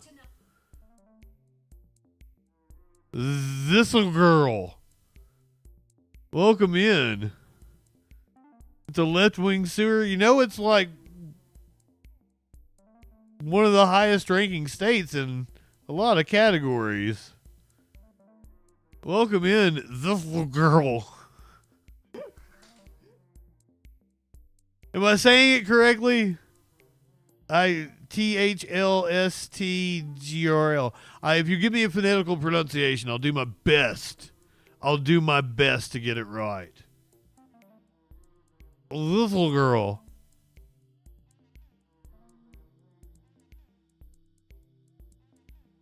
The Lost? I am vowelless. That sounds deep, but I think it went over my head. Little girl. For Republicans, mostly trying shady shit to wrestle power where they don't deserve it. For Dems, they are doing dumb liberal shit. Oh, Shelly, thank you for the resub. Like running a candidate that doesn't live in the district instead of allowing a progressive to run. Yep, that sounds about right, DJ Dub. Thank you. Thank you for that rundown.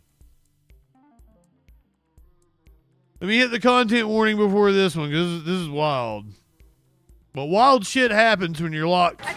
Oh, no. Come on now. I meant to hit the content warning. That was not the content warning. Come on, man.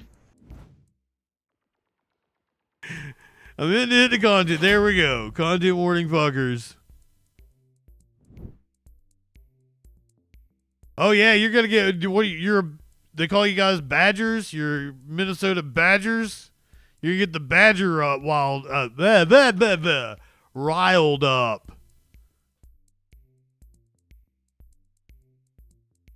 Drumblemore, hella tits. That was if you behave yourself in this chat. Yeah, like the Badgers of Wisconsin. Oh, I'm sorry. What's a Minnesota? If you behave yourself in the chat, you do something that deserves an award, a reward, you get a titty slap. I can't wait to have your cock in my mouth. I'm going to give you the blowjob of your life. Then I want you inside of me. That was not a titty slap. I'm sorry, I hit the wrong one. The Groypers of Minnesota. Okay, DJ Dub is a Groyper of Minnesota. The Golden Gophers.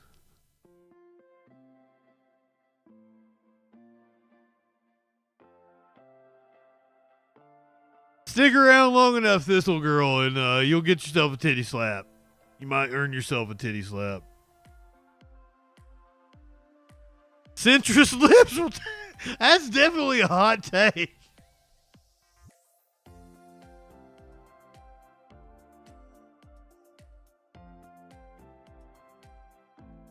It's certainly a hot take, yes.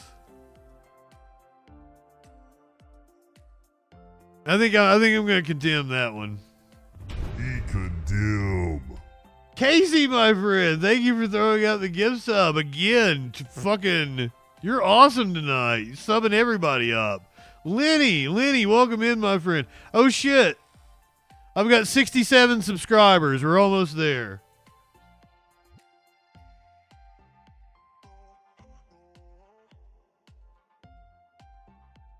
Nedham.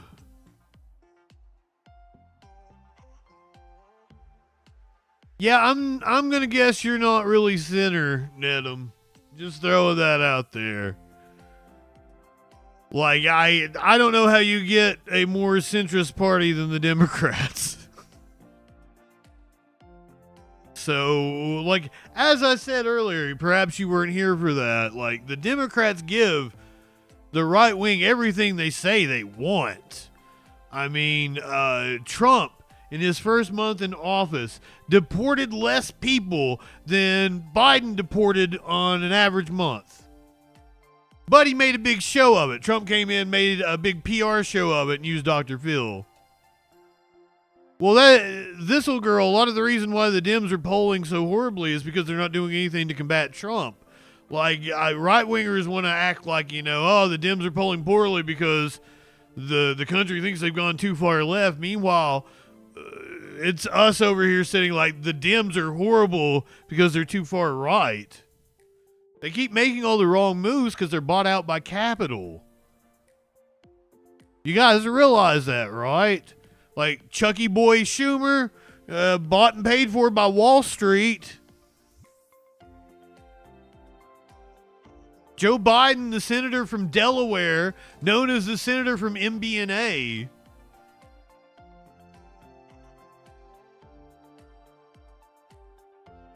I would describe my political affiliation as whatever side of the political spectrum gives me the best chance at accomplishing my goal of pissing in Dan Crenshaw's open eye hole.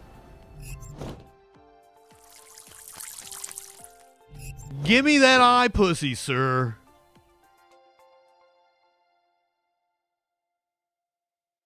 Your eye pussy looks awfully dry. I voted for Kamala.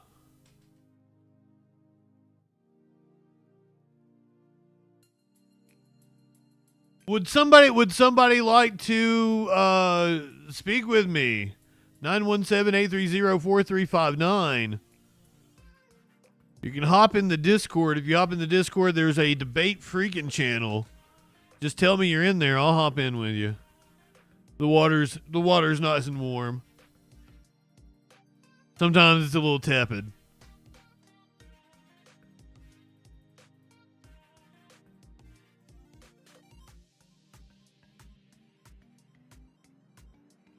This old girl, what crimes have Hillary or AOC committed? Meanwhile, you've got a literal felon sitting in the White House. It's insane. Like, you people, up is down, left is right. The cats and dogs are mating. Like, that you live in backwards world. What is wrong with you people? I don't get it. Do you think we're stupid? You think we're fools?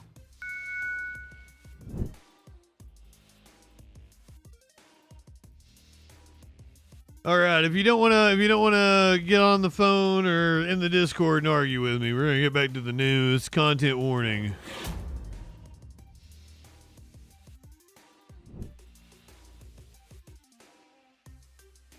I am not in NYC. I just thought it was a fun phone number to have. A member of a 10-person crew in Antarctica is accused of physical and sexual violence. African research team based in Antarctica. Doubles more. Thank you for being a freaking follower. World, now allegedly facing a threat from within. In an email obtained by the Sunday Times of South Africa, one of the 10 team members describing one colleague physically attacking another, threatening to kill them, and sexually assaulting a different colleague. According to the Sunday Times, the email says there's now an environment of fear and intimidation on the base. The crew member writing, "It is imperative that immediate action is taken to ensure the safety of all employees." South Africa's Department of Forestry, Fisheries and the Environment confirming to the outlet it has launched an investigation. NBC News has not independently verified the email. The team is living at the Sinai 4 research base, roughly 2,700 miles from the southern tip of South Africa. The crew is slated to spend 15 months on the base, conducting research that includes climate monitoring, atmospheric studies, and geological surveys, according to the program's website. Over the winter, they live mostly in isolation, with travel nearly impossible due to weather conditions. Basically, it's down to the team on the ice.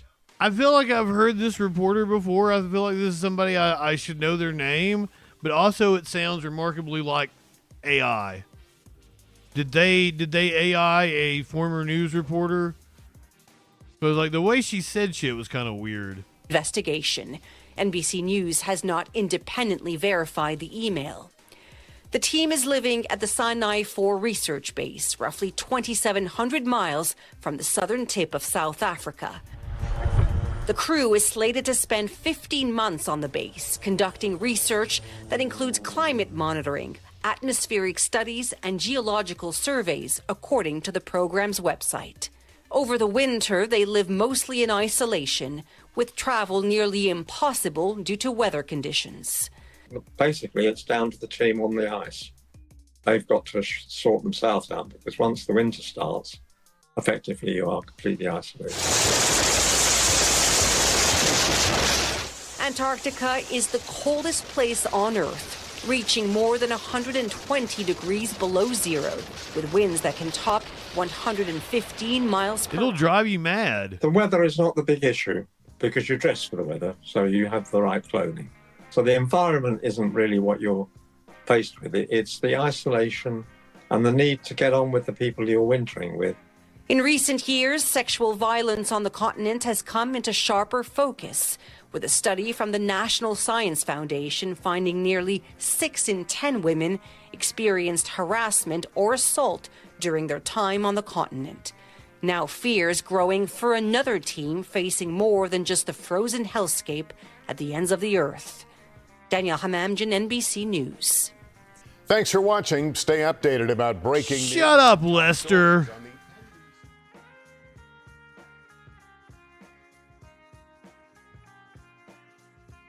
I take credit. My chat bullied Lester into semi-retirement. Okay, this next story is wild. As if we don't always do wild stories. This one's wild.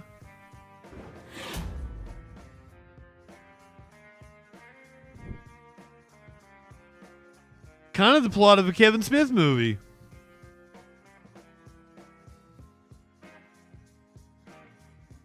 A woman was taken into custody after she was found in bed with her dead partner. According to a statement from the Green Oak Charter Township Police Department, officers responded at around 11:13 a.m. to a report of a possible death at a mobile home community in Green Oak Township, Michigan.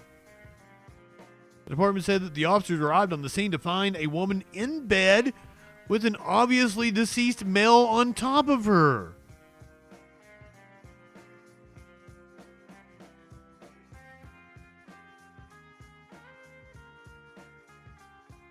After the initial investigation, it was determined this was a homicide. It was determined that the victim was struck several times with blunt force in the head, stabbed several times in the chest and neck. Maybe they just liked it rough. The suspect was taken to an area hospital for evaluation while in custody. She was then taken to the Livingston County Jail. The suspect and the victim have been in a long-term relationship and living at the residence with their son who was unharmed in the incident. The investigation remains ongoing.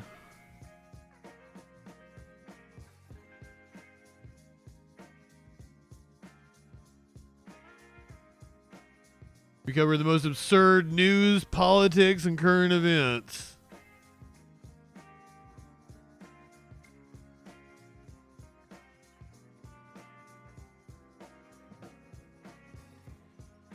This is out of Alhambra, out in California.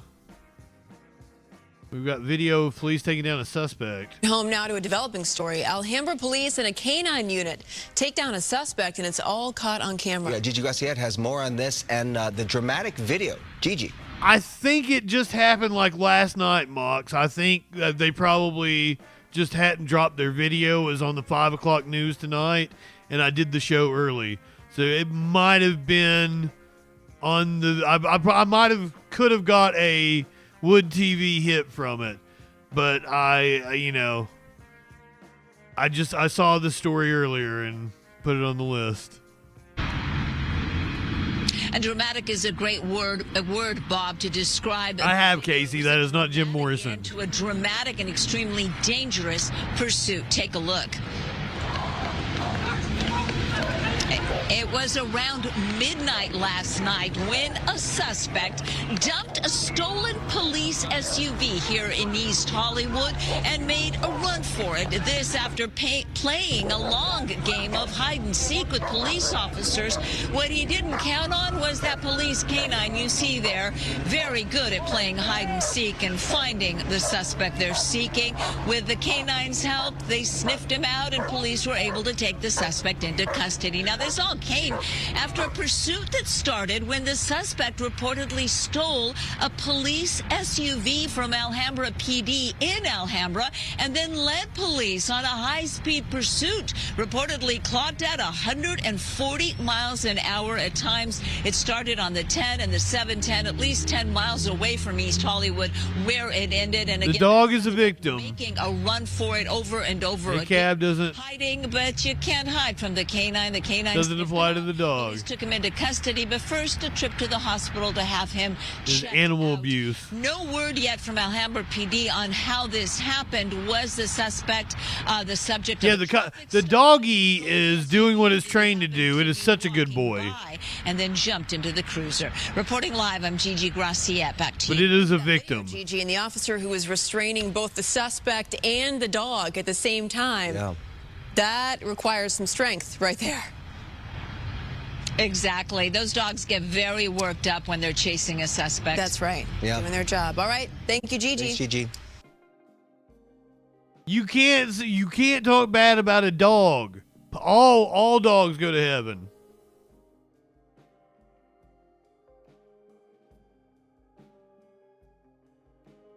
A rideshare worker was apparently shut out of his job without warning,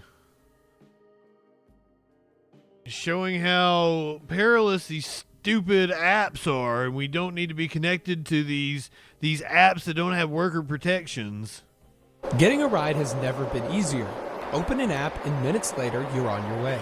But some Chicago drivers say their work has never been harder, thanks to a city law that allows Uber and Lyft to fire them without warning.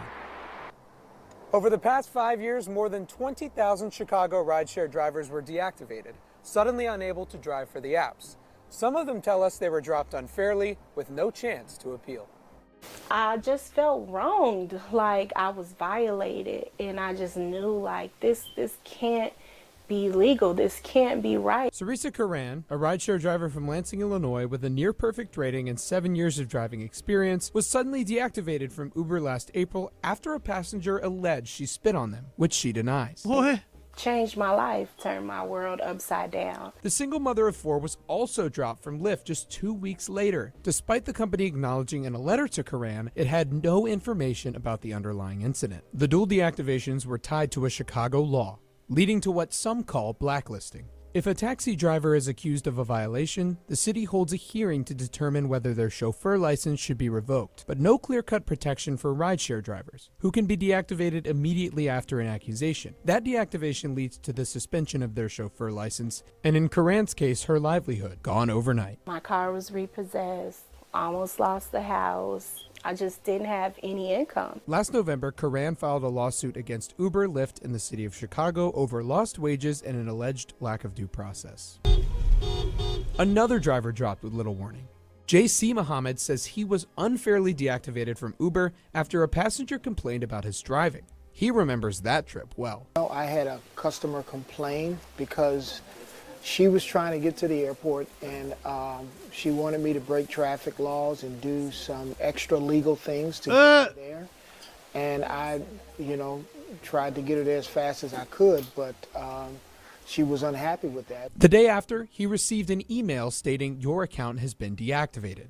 I think the problem with these companies who hire drivers is that they don't really give quite often any specific information about why they do. Don't give a shit about you. Muhammad now volunteers with the People's Lobby, a nonprofit working to pass the proposed fair share ordinance that would establish a better appeals process for deactivated drivers and would also raise their wages. We want there to be a process by which the customer feels like their concerns have been heard and the driver feels like their concerns have been heard. And right now, I don't think either group feels like their concerns are being heard. In order to be heard and be seen, rideshare drivers took to the streets surrounding City Hall last month. They drove here in the busy streets of the Loop to call attention to this problem.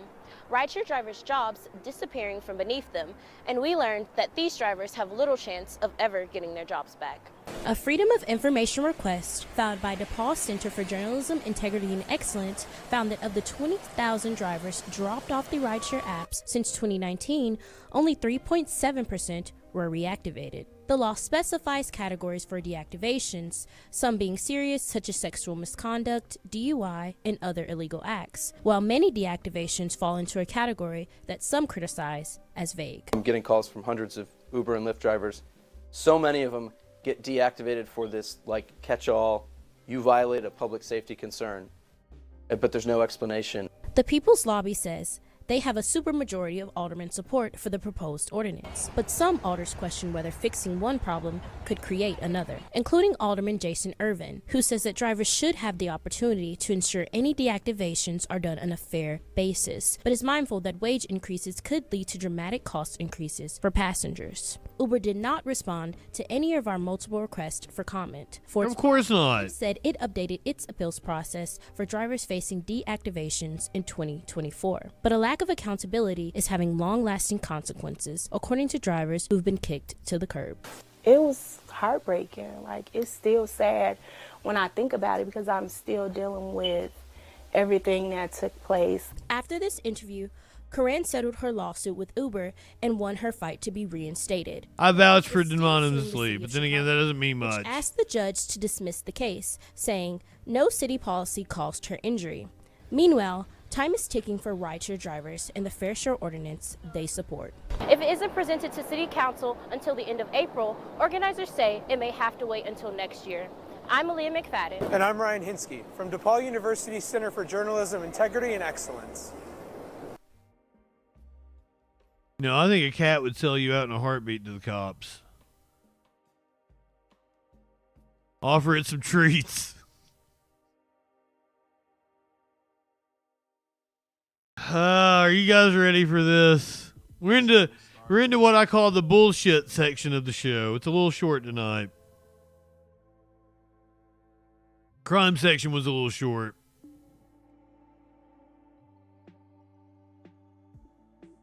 The chat may request that I start giving a content warning anytime this man comes on the screen.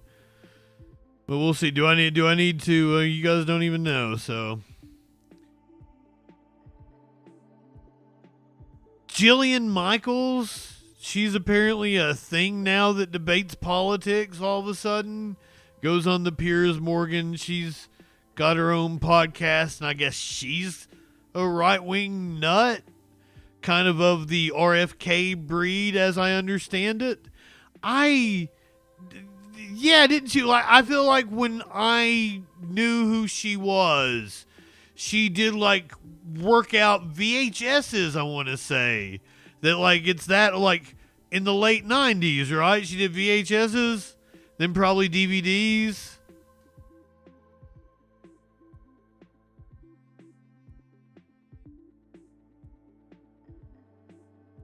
Okay, and so then she made onto The Biggest Loser. I don't know anything about that stuff. So now she's in politics. Well, Cenk Uygur went on with Jillian Michaels to talk about how MSNBC is apparently radical.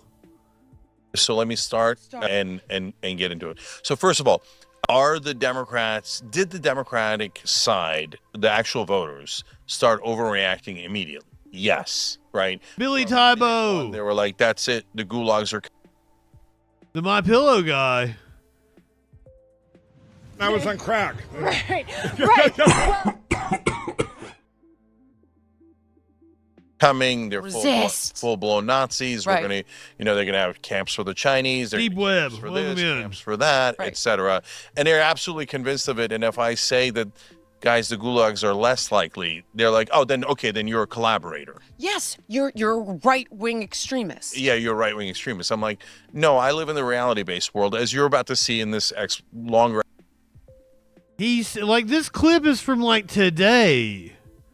Now he may have, 9 hours ago. Now he may have filmed this days ago and they just put it up. But he says this today as we just saw a plane send people to a gulag. Explanation of what's happening, right? So the freak out begins, no question. And I was surprised at the severity. Matt Walsh, you say, he once called me a formidable voice in the culture. JustinFREAKIN is a formidable voice in the culture.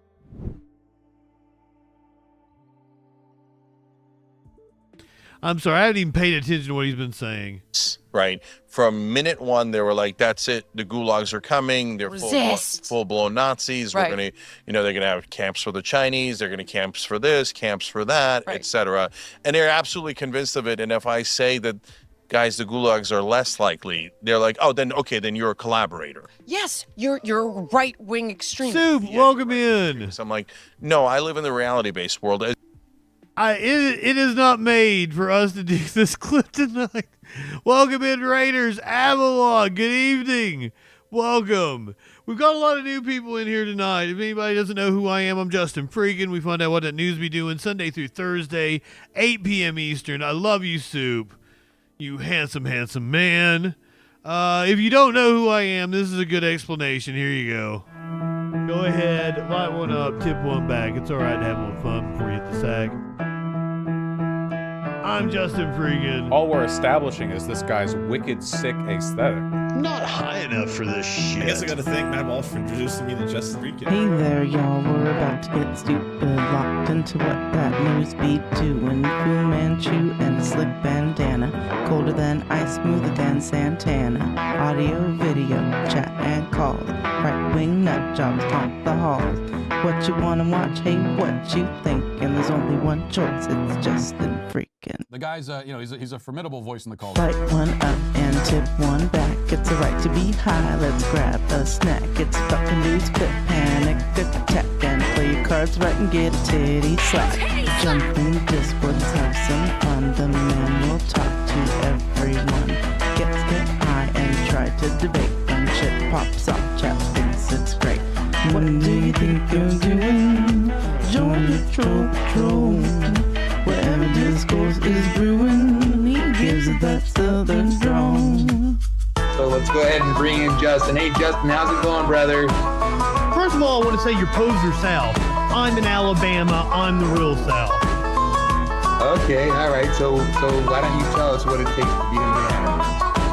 Well, I don't know. I'm in Alabama and I'll fuck a man in a dress. Why won't you fuck a man in a dress?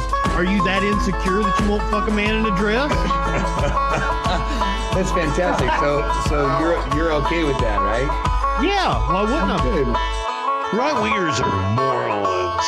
Light one hit and hit one back. One more clip before we hit the set. Set an alert when that shit goes live. Social fucking support and hit subscribe. Light one up and take a hit.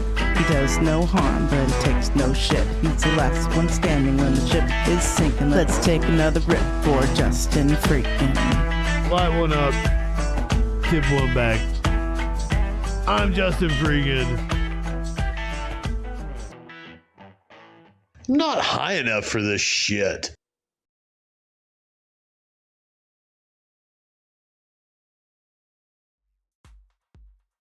You heard the lady. Light one up, tip one back.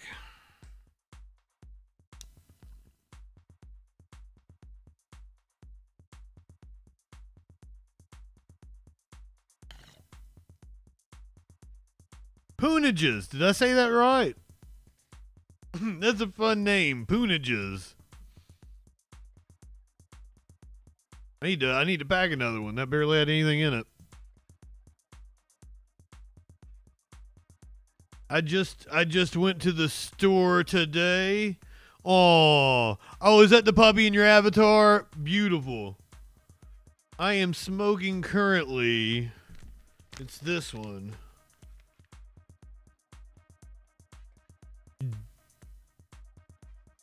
GSCX Thin Mint. Oh, Girl Scout cookies. Girl Scout cookies. I've got Thin Mint Girl Scout cookies.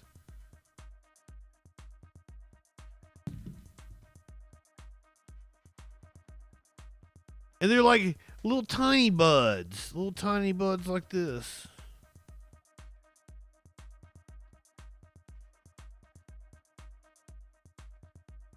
It took me a second. Are there any other kind? Yeah, big ass fucking buds.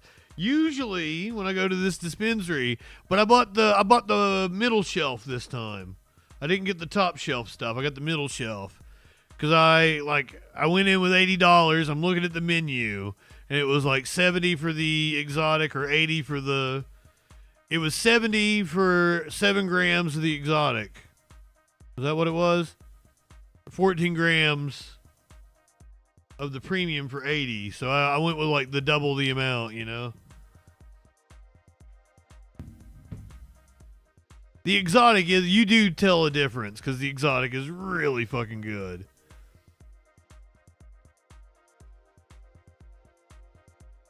And I got like, because there's like a rewards program, and I got 15% off. So she gave me cash back.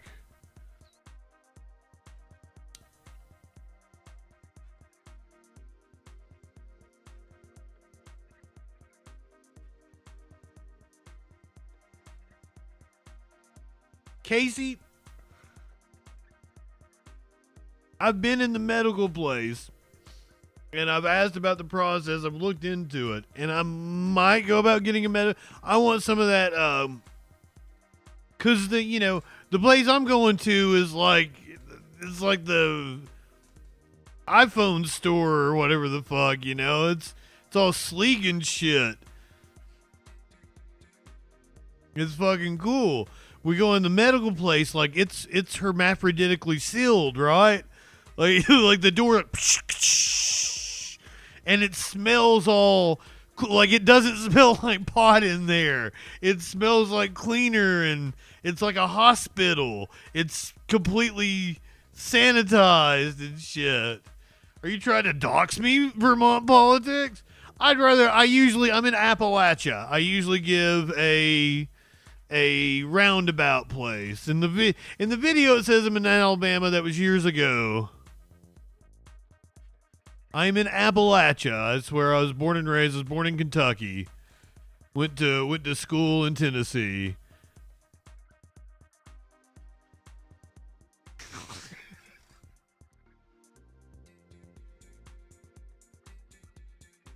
Sparkles has still never got over me saying hermaphroditically sealed. Oh, it's because I've been on the radio. All the people around here ask me where I'm from. It's because I've been on the radio since I was 16. I was in theater. I was a theater kid.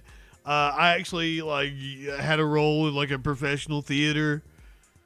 We have a prestigious theater in the mountains of eastern Kentucky. They had some really badass actors come, and I got a leading role when I was 5th grade, 6th grade, something like that.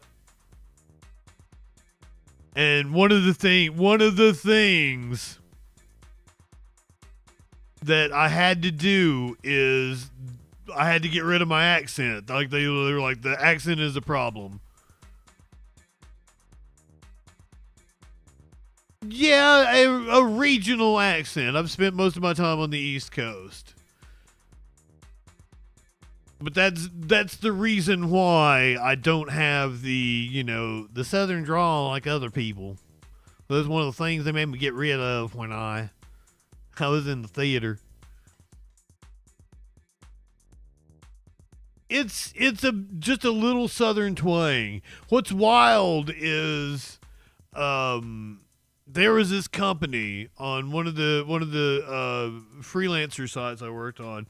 And I think they approached me because of where it listed me as my area. It was like they wanted a voiceover with a North Carolina accent. And I'm like, oh, well, I'll just kind of let my normal accent kind of shine through because I've been to North Carolina many, many times in my life. I just lived in North Carolina a couple months ago.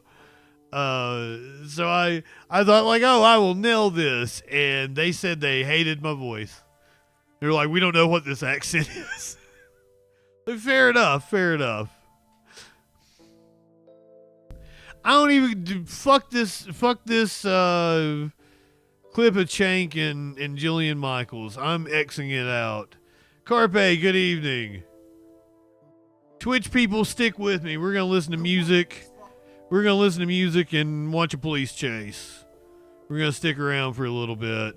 We'll get the animal video for the YouTube people and Kick and Rumble and all those good people. International outrage when she took a baby wombat from its mother is finally admitting she goofed big time. What I did was an incredible mistake, and there hasn't been a moment I haven't regretted it. Sam Vermont, do you know Gatewood Galbraith? Are you familiar with him? He wrote a book called The Last Free Man in America. Yes, he died a few years ago. It might have been more than a few years ago. But yeah, I've done multiple interviews with him. He was my candidate of choice in Kentucky. So, there's my bona fides for you. Jones, who comes from Montana, has reportedly left Australia in the face of the firestorm. The controversial video shows the baby wombat, or Joey as it's known down under, crying out in apparent distress. I caught a baby wombat.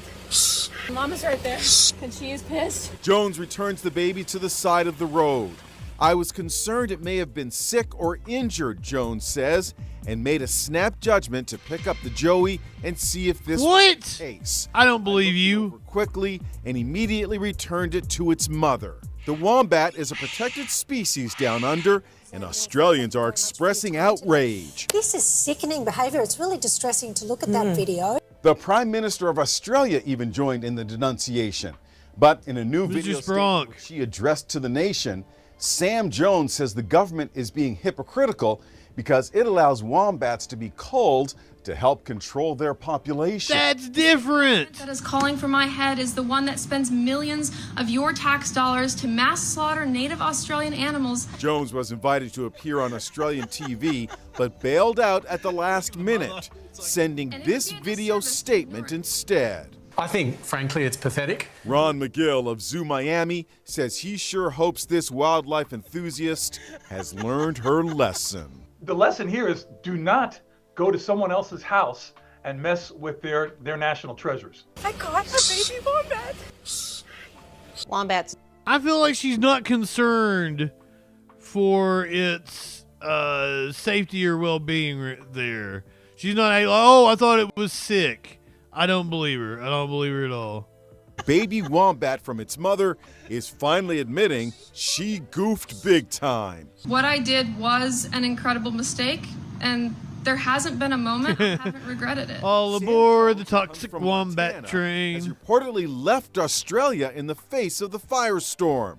The controversial video shows the baby wombat, or Joey as it's known down under, crying out in apparent distress. I caught a baby wombat. Mama's right there, and she is pissed. Jones returned to the side of the road. I was concerned it may have been sick or injured, Jones says, and made a snap judgment to pick up the joey and see if this was the case. I looked it over quickly and immediately returned it to its mother. The wombat is a protected species down under, and Australians are... Oh, it was screaming? Was it doing exactly what it was doing in that footage right there? Because apparently wombats scream like that. That's just something they do. Species down under, and Australians are expressing outrage. Wombats are cool. Behavior. It's really distressing to look at that video. The Prime Minister of Australia even joined in the denunciation. But in a new video statement which she addressed to the nation, Sam Jones says the government is being hypocritical. Sam Jones it allows wombats to be culled to help control their population. Just the bullshit. That is calling for my head is the one that spends millions of your tax dollars to mass slaughter Native Australians. And she's cute. In any other scenario, I'd want to give her a titty slap. A titty slap! Come on now. That titty slap was a punishment that time. Australian animals. Jones was invited to appear on Australian TV, but bailed out at the last minute, sending this video statement instead. I think, frankly, it's pathetic. Ron McGill of Zoo Miami says he sure hopes this wildlife enthusiast has learned her lesson. The lesson here is do not go to someone else's house and mess with their national treasures. I caught a baby wombat. Wombats don't usually attack humans unless they feel cornered or if... The wombat from its mother is finally admitting